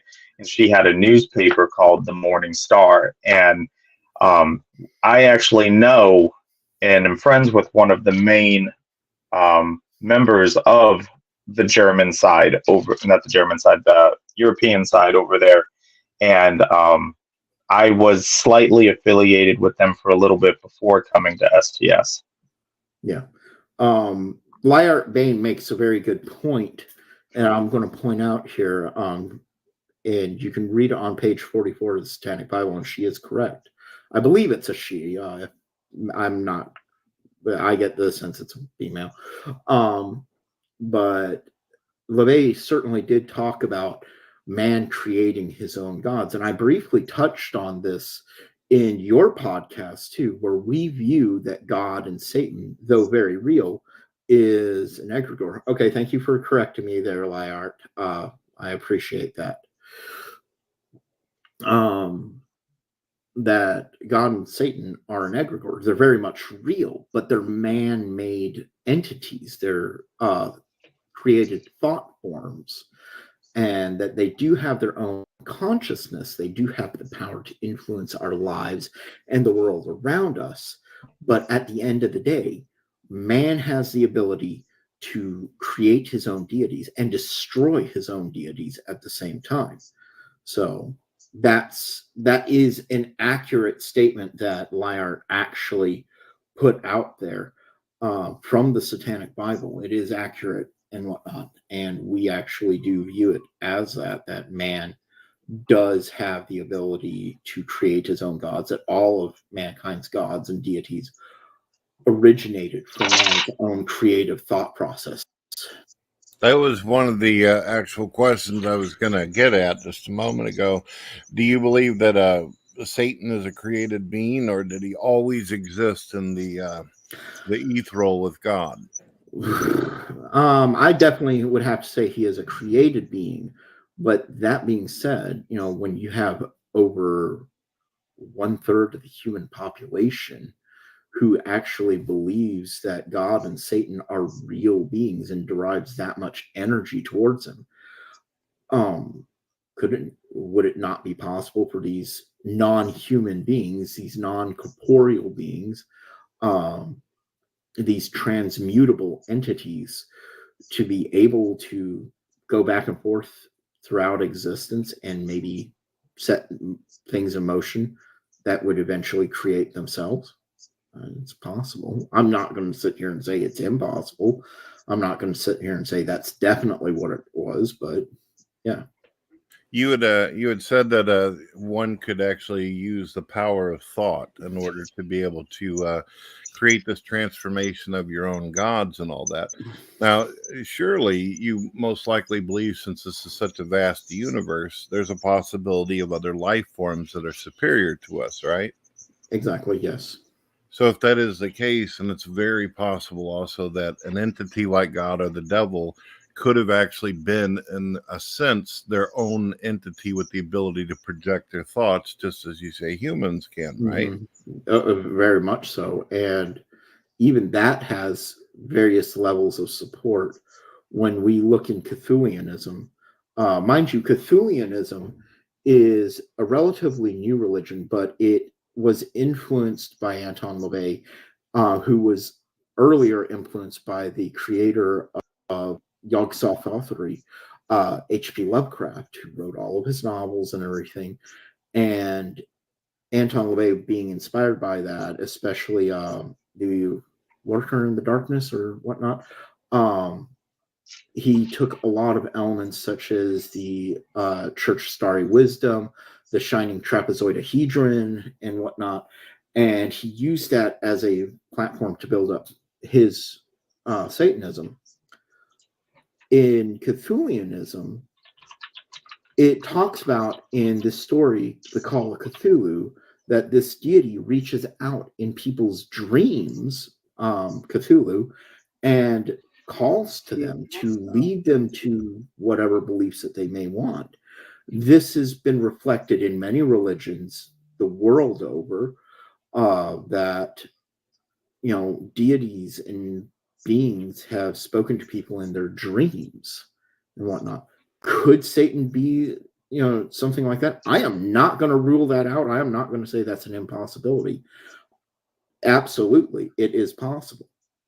Could Satan have been, you know, there is an organization called the Joy of Satan, where they absolutely say Satan is an alien, that he is on his way to Earth in his spaceship right now. So that makes me think of that. Yeah.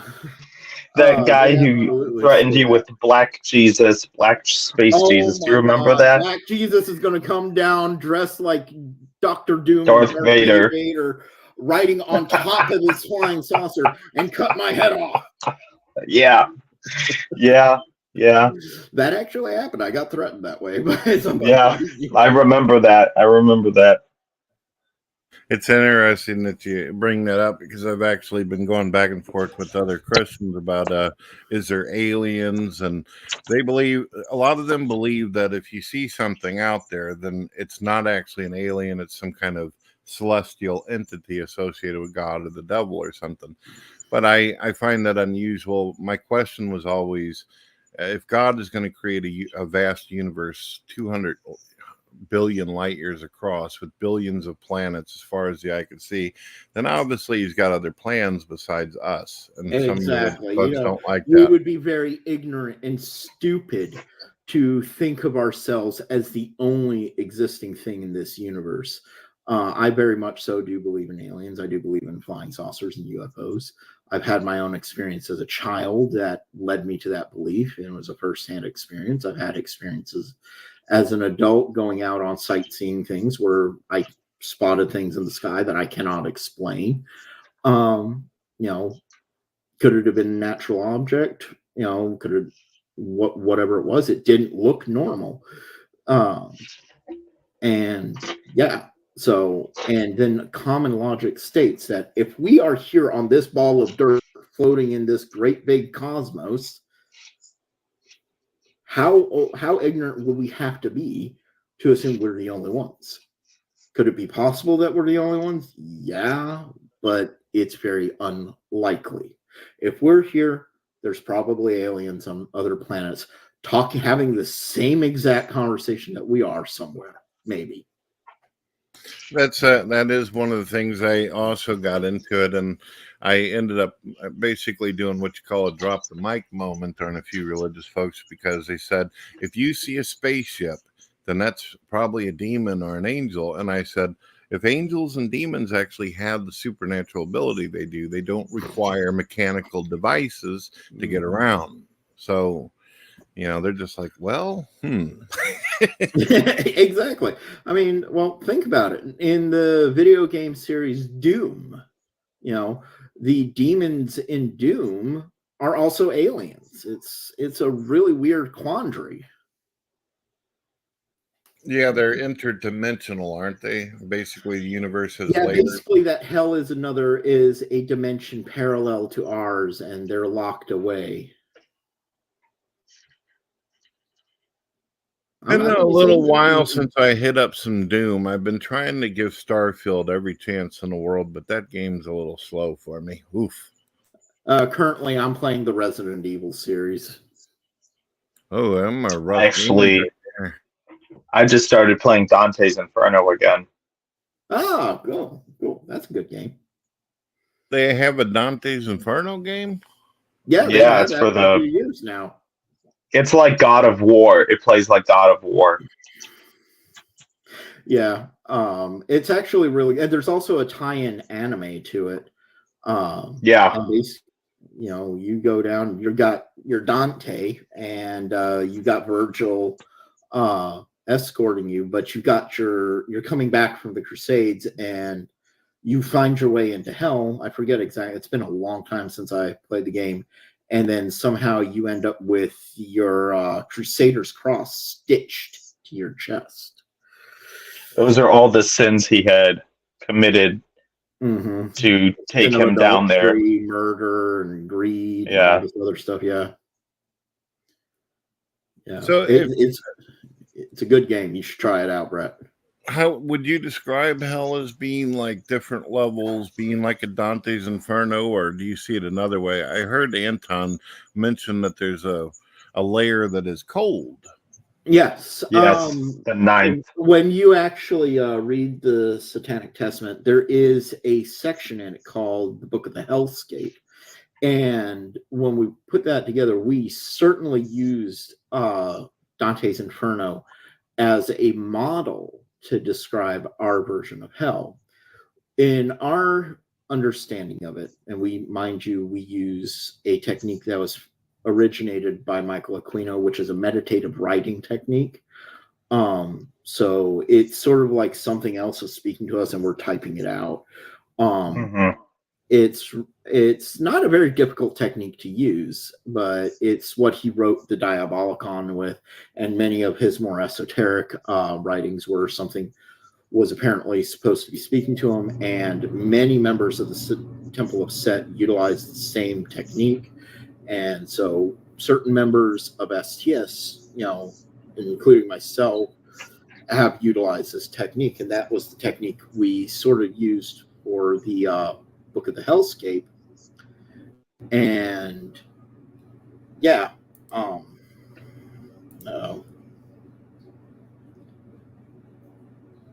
you still there? You didn't freeze up, did you? No, I didn't. I just got a message. Sorry.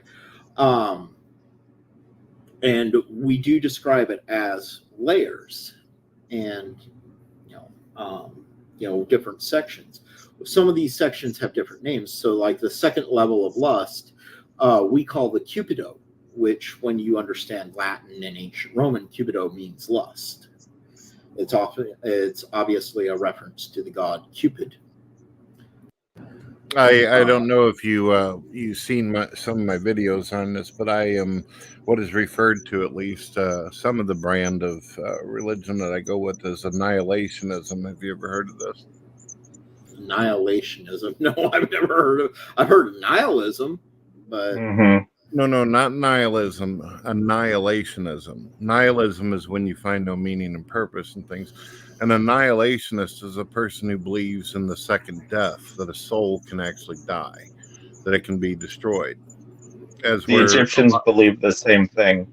Yeah, a lot of Christians out there, they hold to, torture day and night, the most horrific type of nightmares you could endure. But when you go into Asian cultures, this is one of the other funny things is you mentioned the other day that Buddhism was atheistic religion, I have to disagree with you. It most certainly is not, because it has an afterlife. It has an afterlife. It believes in reincarnation. It believes in spirits. It believes in demons and whatnot. The only thing that most people get confused with Buddhism being thinking it's atheistic is because Buddha was a real man, and well, obviously, that's not the case. Well, But we in didn't get Asian culture, when we get into Asian culture, sorry for cutting you off there, Brett. Hell in Asian culture, just like in Mesopotamian culture, just like in Christian lore, and even Greek and Roman culture, hell is a multi-leveled, multi-tiered thing. But you're not stuck there for eternity. You're tortured there in the Asian hells, but you're tortured to be cleansed. And once your soul is cleansed, you can be reborn. Right. Well, we didn't get an opportunity to talk a lot about the whole Buddhism because I was doing more of an interview thing, but I am aware that it has the same thing that you're kind of finding yourself in right now, where there is theistic Buddhism that goes along with everything you just mentioned, but there's also an atheistic form where it's about meditation and energies and all that. So I get you. I'm just reading Darkman really quickly. Yeah, I've ended up getting into a lot of debates about what actually happens. Does the soul get killed? Is it destroyed? Second death? Well, the way that we look at it is we have what's called the condemnations, and this is your personal hang-ups, what you take with you, your personal burden. So in life, what we strive to do is we strive to move past our personal condemnations. So we strive to move past anger. Obviously, I stated that I was part of a neo-Nazi organization. I was very angry at the time. I was hostile and whatnot. And I worked with going through the neo-Nazi organization, National Socialist Movement. I was surrounded by people who understood me, who understood my anger at the situation that I had been put in. And they allowed me to speak openly and vent my rage and,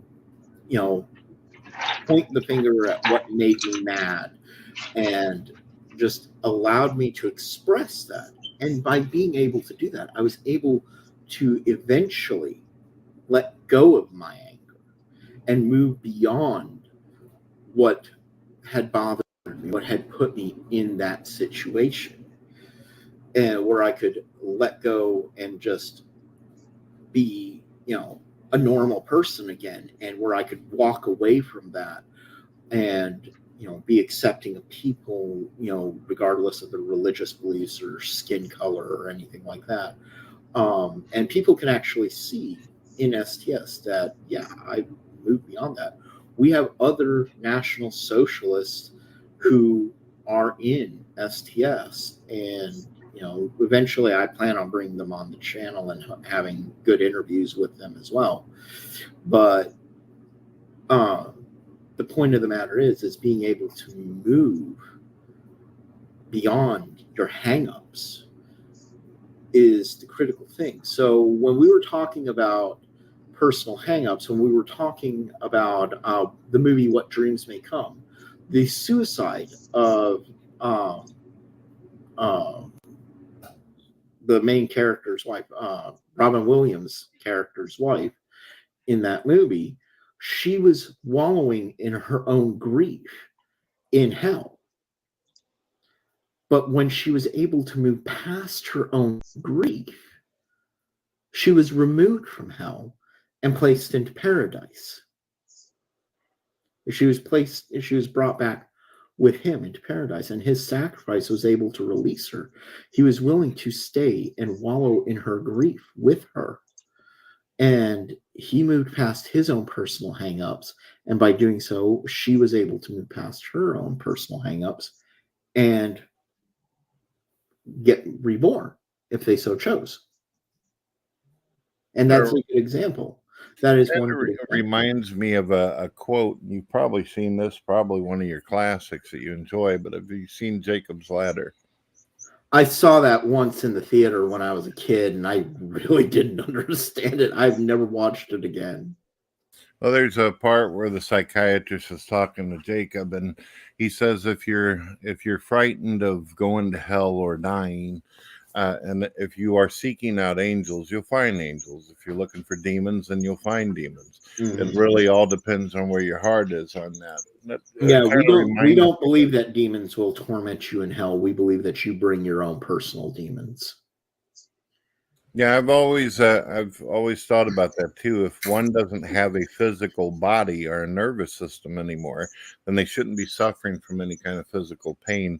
I would suspect that the pain would be from the burden that they brought with them. Exactly, and that's how we exactly view it. That you are your own savior, you are your own tormentor in hell. No one, you're not going to see any demons. I mean, certainly demons do exist, don't get me wrong. I'm not going to say that they don't. And certainly you can perceive them in hell, but they're not going to be standing over you with a pitchfork poking you as you're walking around the ditches of the Malabulge. No, they're not going to do that. You are going to torture yourself. You are going to sink into your own darkness, or you will elevate yourself up out of your own misery. Hell is what you make it. When we look at the city of Dis within hell, because we do believe that there are cities there, the city of Dis in Dante's Inferno, all you saw was from the outside. You didn't actually go into it. In our description of the city of Dis, it is Elysium reborn. It is what many people might call heaven. It's a city with houses and people and streets, and people can walk around and enjoy their life. They can go to the Pluton at the center where Hades would sit and rule, or they can go visit Persephone by her fountain in a garden. So, what about you, Kane? You hold the same position and view on this? Yes, I do. That's like I always tell, like I said earlier to the one guy. He said, "Well, when you go to hell, you're going to get tortured." I commented back, "That doesn't make any sense. If we serve the ruler of hell, why would he torture us for doing his work?" That's like saying if you do God's work, he's still going to torture you and he's still going to put you through the ringer. That doesn't make any sense. Christians are the ones who will be tortured and tormented in hell because that is where God has sent them. It's not where Lucifer sent them or we sent them. It is where they have sent themselves in accordance to God's law. And the moment that they come to accept their personal hangups, accept the reasons why they're there, and be able to let go of that and move past it, their suffering ends. Mm-hmm. Well, has it ever, I mean, surely this has probably occurred to you, and I'm not saying that this is, written in stone or anything, but have you ever thought that if you really wanted to hurt somebody, if you really wanted to hurt, let's say, your creator or your own parent, one of the worst things that you can do is convince your brothers and sisters that this isn't your daddy. This guy over here is your daddy. That would be one of the most coldest ass ways to hurt somebody. Well, we don't believe in converting people into Satanism at all. So for us, that wouldn't hold any weight whatsoever. Now, if people come to us and they ask us questions, absolutely, it is our job and our responsibility to ignite that black flame in them. But that is their free will and their choice. We chose Lucifer. We would want them to do the same, not because of what we're wearing or jewelry or what books we've written or what we have in our homes. We would want them to do it because they made the decision, not because they felt they had to get away from eternal damnation or to get away with sin for free.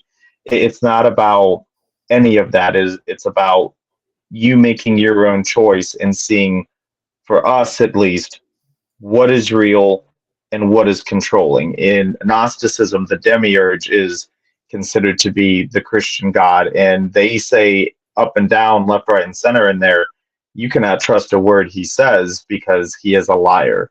So, I mean, it really depends on where you come from and your knowledge about the occult and Lucifer in general. I mean, there are people out there who think Lucifer is a demon, and he's not. He's far from a demon. That's, in my opinion, insulting to even call him such a thing, because Lucifer was made from pure light, from the pure essence of God, unlike the rest of the angels.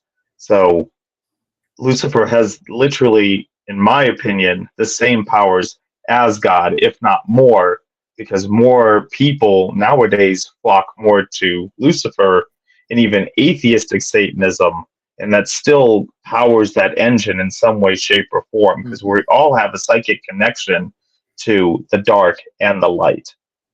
Right. And I wasn't meaning worshipers or followers or members specifically.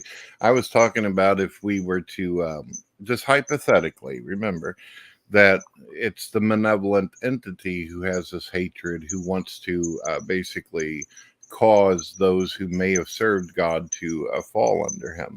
That would be a very cruel kind of thing to do. Do you understand what I'm saying? Mm-hmm. Yes, absolutely. I would have to say that it depends on your perception of what is malevolent and what is not. Obviously, we are going to voice our opinion that God is malevolent and that Lucifer is anything but. Much of our literature, much of our lore contradicts the Bible in this, because of the people who practiced before us, have studied this, and it is from their personal experiences. And then even with us, our own personal experiences that we add to that lore. So we're not going to sit here and we're not going to, say who is good, who is bad. When you look at the history, though, and this is something that I'm going to point out, that most of these other religious perceptions of God the Creator paints him in a very negative light. It is only within the Abrahamic traditions of Judaism, Islam, Christianity, and the fourth newest one, I don't even know what that is. Excuse me, I have the hiccups.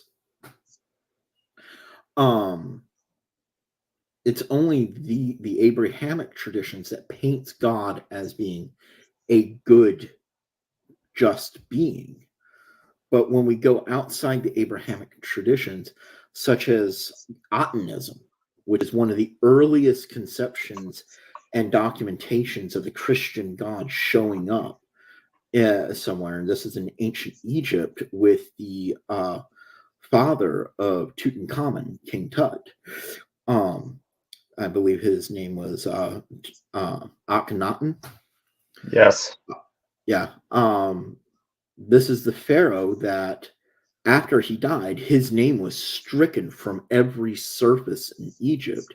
It was very difficult to figure out who this guy was and what he had done so horrible that had gotten him struck from every obelisk, from every monument and whatnot. And what it was is that he had taken away the pagan gods of Egypt, Isis, Osiris, Ra, Set, Anubis, and he had replaced it with a single monotheistic god named the Aten. And it was this sun disk with these rays of light coming out of it, and at the end of each ray of light was a hand.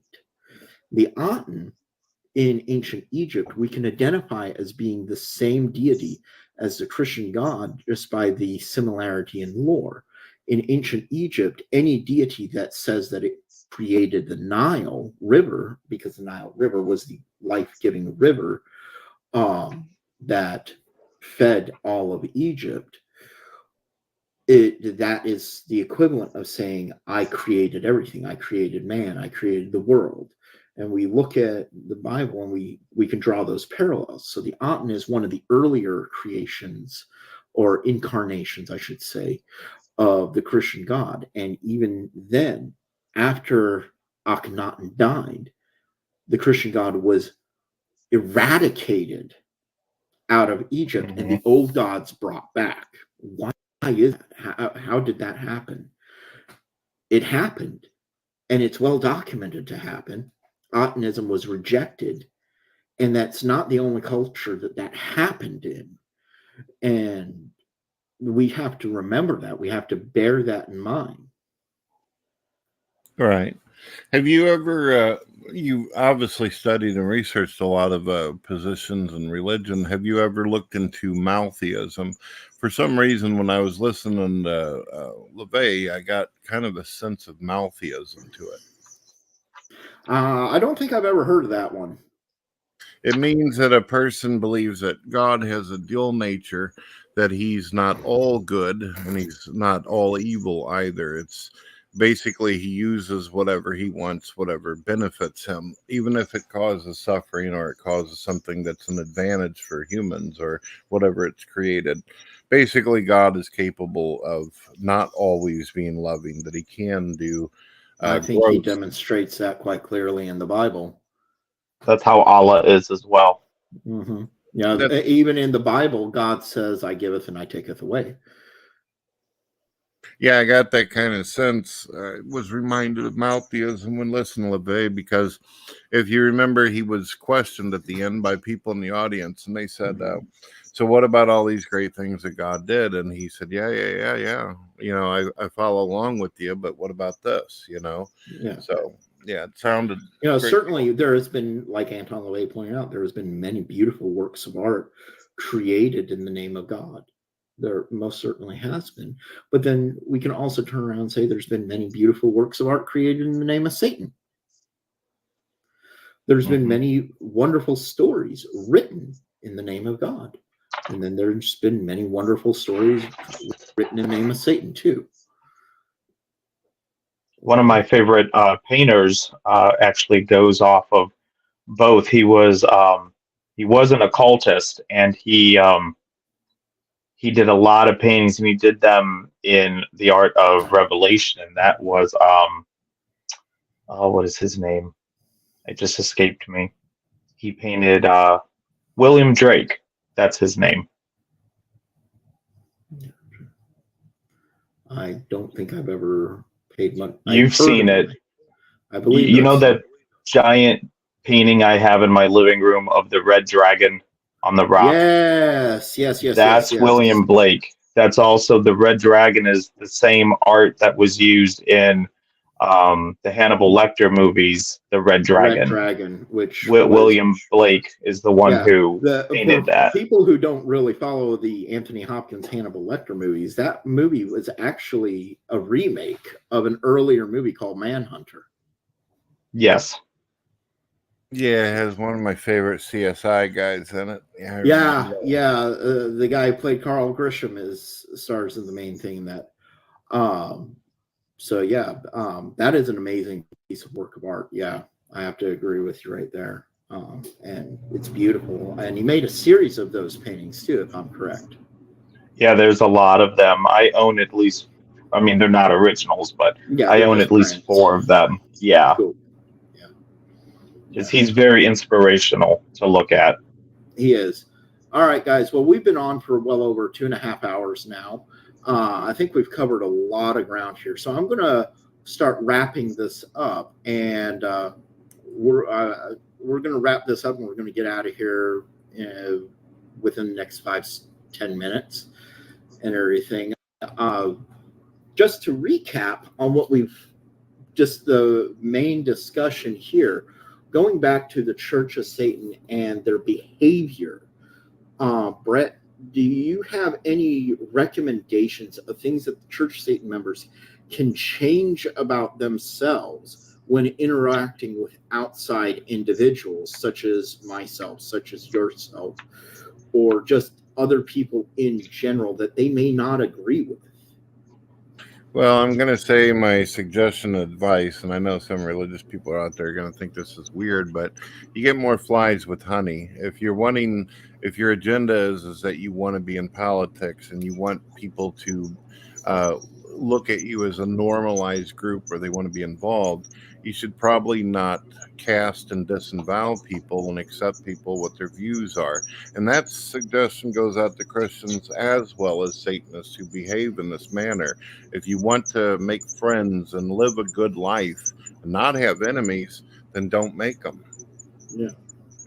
My recommendation to people like that is when somebody presents evidence that contradicts what you believe in, that is rock solid. I mean, and I don't just mean presenting something that alludes to something you disagree with. I mean something like literally what Brett presented the other day with the Joe Pine show. That is absolutely rock solid. I'm talking about rock solid evidence such as the Jansang files and other documentation from people that are outside of the Church of Satan that maybe you don't like, you don't agree with. Don't try to attack. Let's try to not attack first, and let's try to talk. I agree with that. It's better to. I'm gonna contradict this person here, Lyart Bain, saying that they presented evidence. You presented. I don't know if you think that you're uploading photos of things here, but we can't see any of that. You actually didn't present anything here. Okay, so I have to correct myself on that. You presented the simple fact that on page 44, Anton LaVey made a single comment. We're not seeing links where I'm sitting. I could literally show you my screen right now, and this does not show up in any links. I'm going to scroll up here so people can actually see. There is no links coming through here. I don't know where you're putting the links at, Lyart, but we're not seeing those on our end.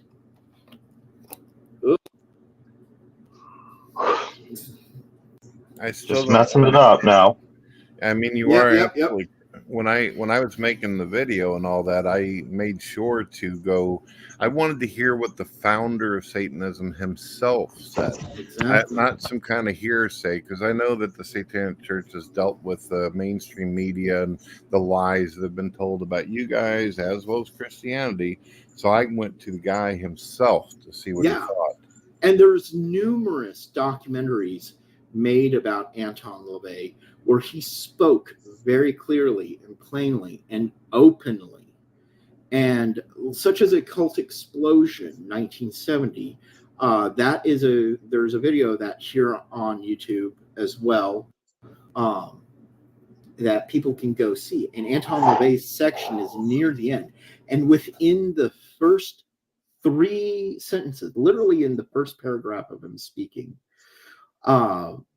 he literally says, Satanists do not believe in an anthropomorphic being. We don't worship an anthropomorphic being. However, there are people within the Church of Satan that certainly would see Satan as an anthropomorphic being and do that.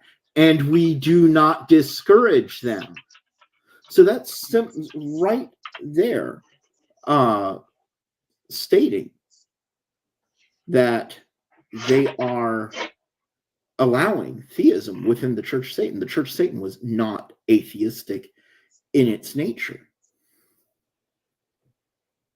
So that right there just states that.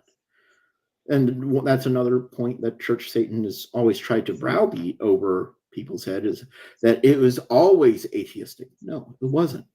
There were definitely people there who believed in deities, that they believed in an anthropomorphic Satan, and they were not discouraged from it. And that's directly from Anton LaVey's own words in an audio interview. Well, we have living proof of that.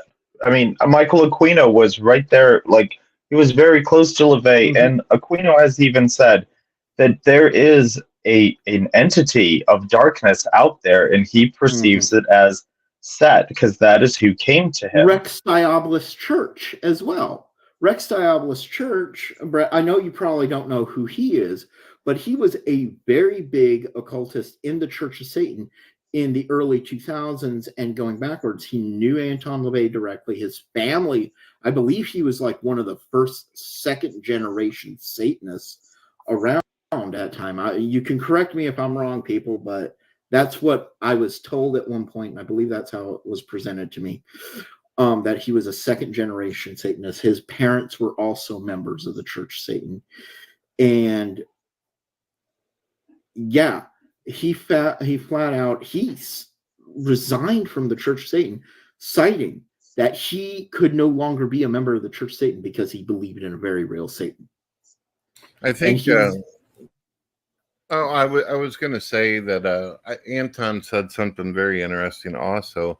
He said due to the existence of the devil, it's kept the Christianity very popular. It's kept Christianity in business. And I actually agree with that concept. Mm-hmm.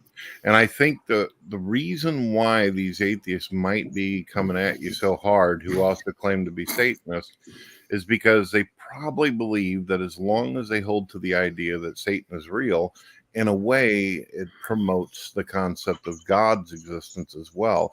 And this is not something that a lot of modern day atheists want. Yeah, I don't think that they... we were just talking about it the other day in your stream there, Brett, where I believe TTOR mentioned it, that there is this guy who wants to do brain surgery on people who actually are theistic to remove that portion of the brain that makes them be theistic. Yeah, they are claiming that they actually know the area of the brain to do that, and they can also hijack us. They claim that they're able to hack animals and humans, and believe it or not, this is true. There are videos out there that show that they are now remote controlling animals like cats and rats, and that's kind of scary to think about. It is. It's horrible. You know, but all right. So I mean, the fact of the matter is Church Satan. I'm going to go out on this public statement before we click off of here. Church Satan is notorious for attacking people. They are very disingenuous about their beliefs. They do not represent Satanism as a whole. They do not represent any sort of ideals that LaVey espoused. They present themselves completely in the ideals that Gilmore espouses, and they only tote LaVey anymore as a mascot. There are no Anton LaVey family members. His daughters have left. His grandchild has left. His own son has left. I believe the only person left that was connected to Anton LaVey, and I'm not even sure if she's still in there, was Blanche Barton. I heard recently that she just recently published a book, and so I believe she might still be in there. But outside of her, there is nobody left in the Church of Satan connected to Anton LaVey during his time frame. The rest of the organization is very disingenuous. They're hostile, and they do not represent Satanism at all. They have, in the past 20 or so years, completely invalidated themselves in the satanic community and to the general public, which is why we now have the Satanic Temple running around causing all the public chaos that they do. That's what I got to say on it. And that's the hill I'm going to stand on. Kane, is there anything you want to add before we go? I agree with all of that 100% with you. I'm right there with you. I don't understand, even if it was true that LaVey was an atheistic Satanist, why does it matter that you have to go to a whole nother group to discredit them, and you just can't let them do their own thing? The only reason to do that is because someone is doing something right and they don't like it. Like Judge Judy always used to say, if it doesn't make any sense, it's probably not true. It doesn't make any sense. Exactly. If you don't like us, if you don't like what we're saying, walk away. You don't have, we're not going to sit here and browbeat you over the head with the Satanic Testament saying you have to believe in a real Satan. You have to believe that Anton LaVey was theistic. No, if you don't want to believe that, you are more than happy. We are more than happy to let you go about on your way to be who you are. We don't want any part of the Church of Satan. That's why I never joined the Church of Satan. I never even signed up for it. I never tried for it because I didn't agree with its politics. And I'm happy running my own organization with my own people, publishing my own material and my own books. To have Church of Satan members stalk me at my home, to stalk my son's school, to literally threaten me, to send threatening emails to our email servers, it's absolutely ridiculous. It's idiotic. It's childish. And it paints a bad light. And yeah, it's ludicrous. If you don't like what we say, walk away. No one, in my opinion, believe it. Even if you do consider yourself a Satanist and an atheistic one, when you go after people for having different beliefs than you, you might as well be a Christian. Mm-hmm. I have nothing against Christians. Liar, is that you are actually misrepresenting LaVey's teachings. That's going to be an argument that we're always going to have. It's not an argument you're going to win. It's not an argument I'm going to win, because we're both going to be like brick walls. If you don't like that, the best way you can go about and stop that is just to walk away and be comfortable in your own faith. The reason why you feel like I am misrepresenting your religion is because you have something going on that is personally hanging you up where you're uncomfortable with it. I am only reading the facts and presenting the facts as they are printed by multiple sources. And live members of the LaVey family, because I too have spoken to Stanton.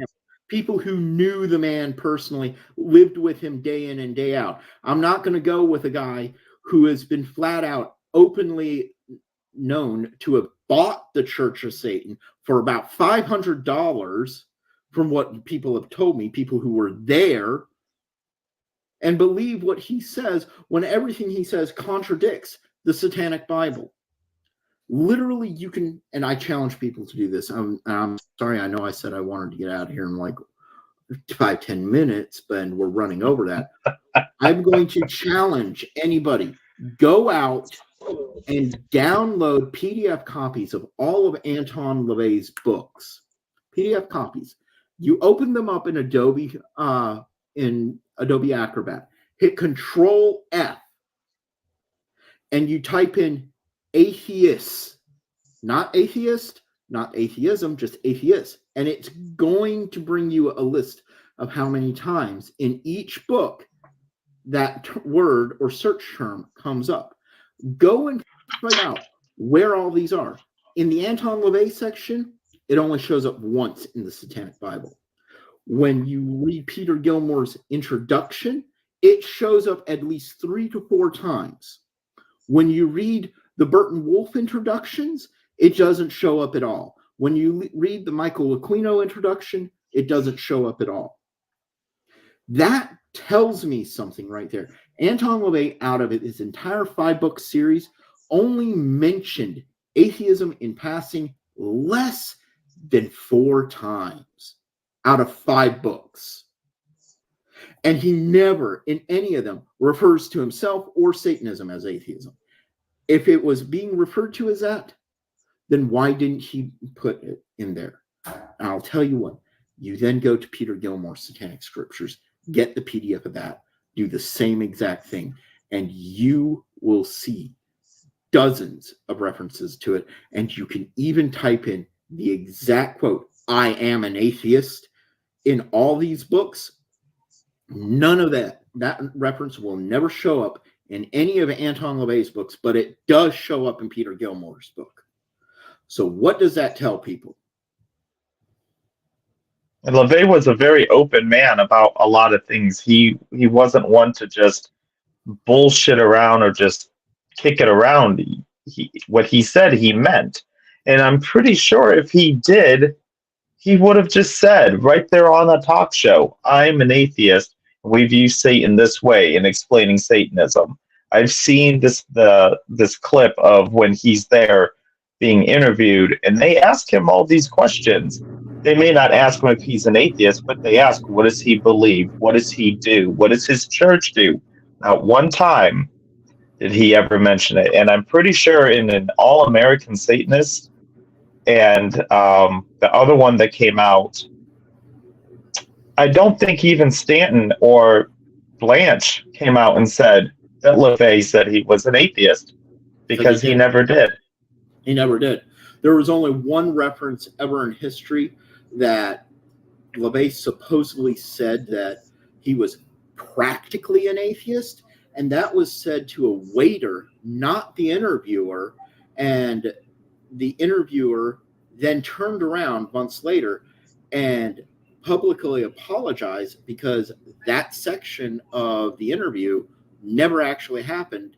And he flat out said LaVey actually didn't show up to that. He made it up.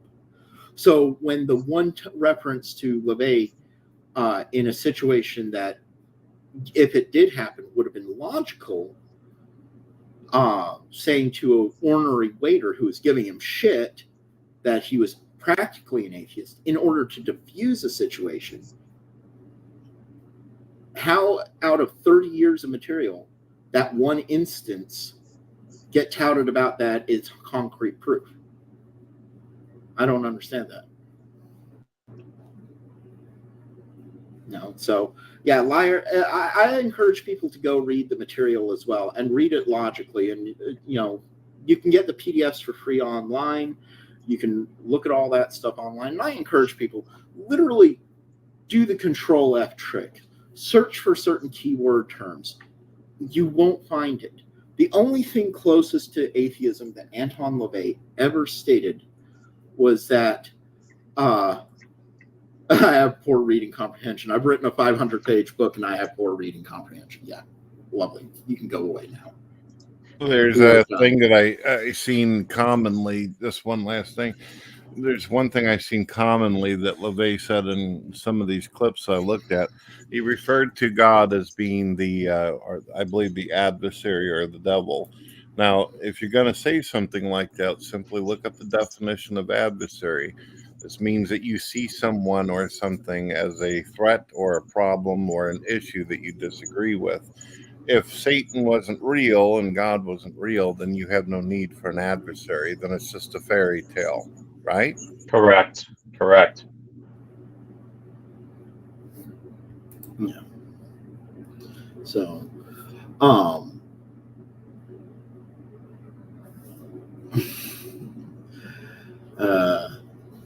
freaking church Satan. They're ignorant. And this is why I say I'm going to put this up really quickly. This is the exact reason why you cannot have a reasonable conversation with the church Satan, because they will put stuff like this. They will throw this when they can't argue against you. They will only attack. I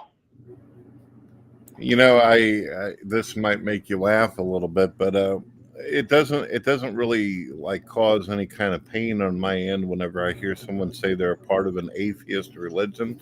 I can say, "Oh, I thought you guys didn't like religion."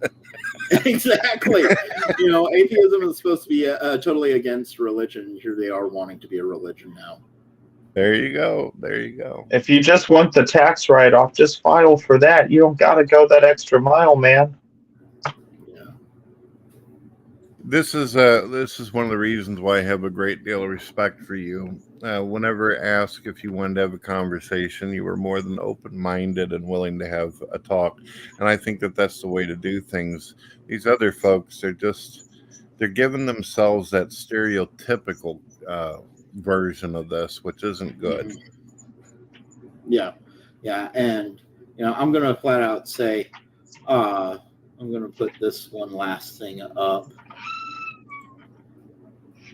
Hey guys, I'm gonna jump off of here. It was very nice to meet you. I'm glad that you brought me into this. Up here in a minute. Yeah. So I'm going to put this out here really quickly. This is from LeGivorden. Satanists fully recognize that Satan is nothing more than a symbolic entity from Letters to the Devil. And this was in 1971, March 14th. But on the Joe Pine show, Anton LaVey looks at the camera, dead in the camera, and says, I certainly do believe God exists. And yet you guys don't want to admit that actually happened. If you don't want to admit that actually happened, I don't have to admit any of your proof actually happened. It's a give and take.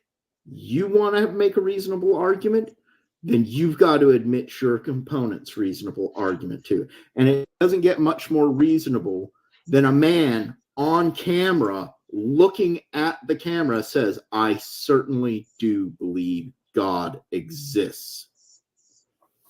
And yes, he did mean that literally. Otherwise, he wouldn't have said it. He didn't mince his words. Brett, did he mince his words with it?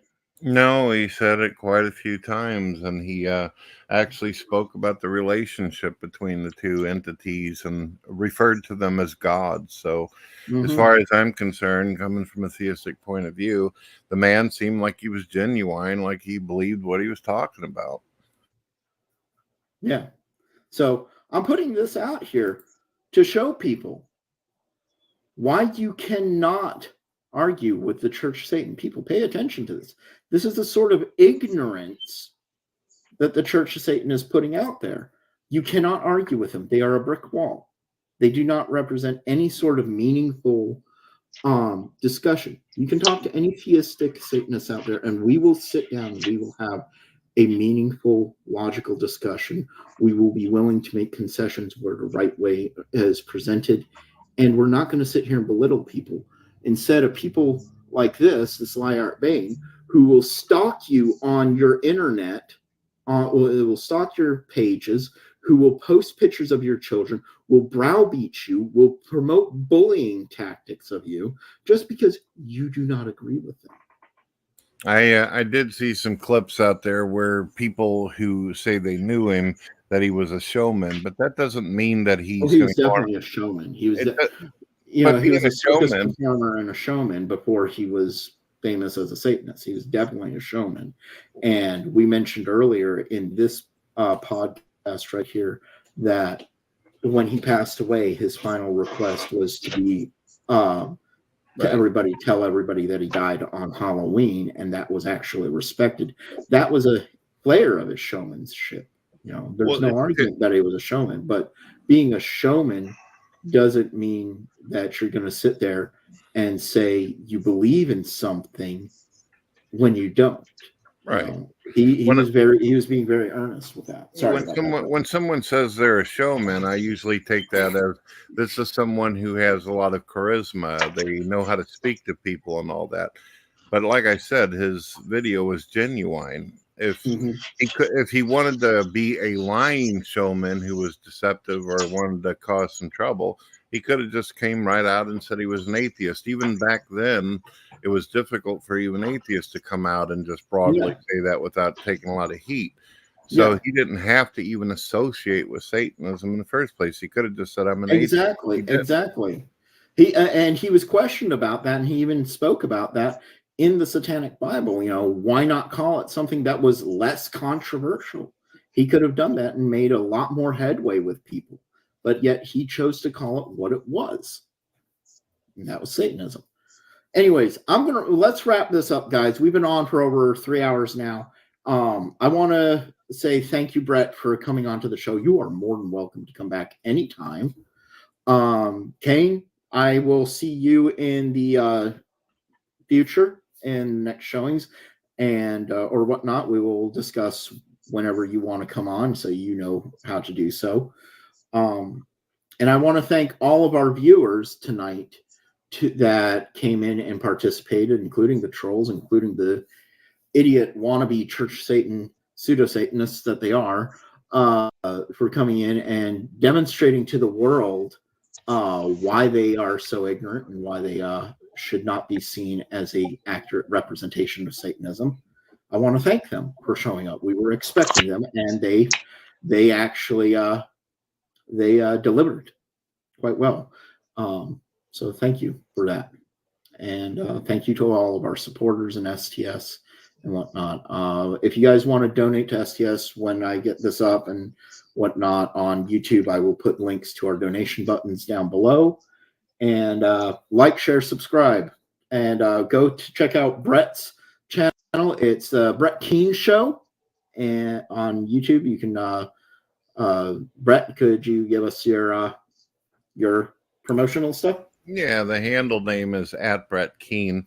I also do God TV radio through 100 different outlets internationally. You can hear me on Spotify as well as all the different stuff. So far, all the interviews I've done with you, we've put up on the radio, including the LeVey video. People can actually watch and listen on my radio. It's neat. But thank you for having me. Always a pleasure, and looking forward to talking to you in the future. You too, Kane. Absolutely. Yep. And I still intend on getting our interview previously up on my channel as well. I just haven't gotten to it yet. So, all right. Well, everybody, you have a good night. If you want to, you can grab the video that you've been talking about for the past hour. I don't mind if people mirror my stuff. I won't give you any issue. Okay. Yeah, I'll definitely do that, and I'll post that to showing people, what we're talking about with the Joe Pine show. So, yeah. All right. Everybody, thank you all. You all have a good night. Like, share, subscribe. And until next time, my name is Lucifer LeGivorden. I was here with you with Brett Keane and Kane Blackfire, the Grand Archon of the Satanic Thulian Society. And we will see you later. All right. Everybody's out. You all have a good night.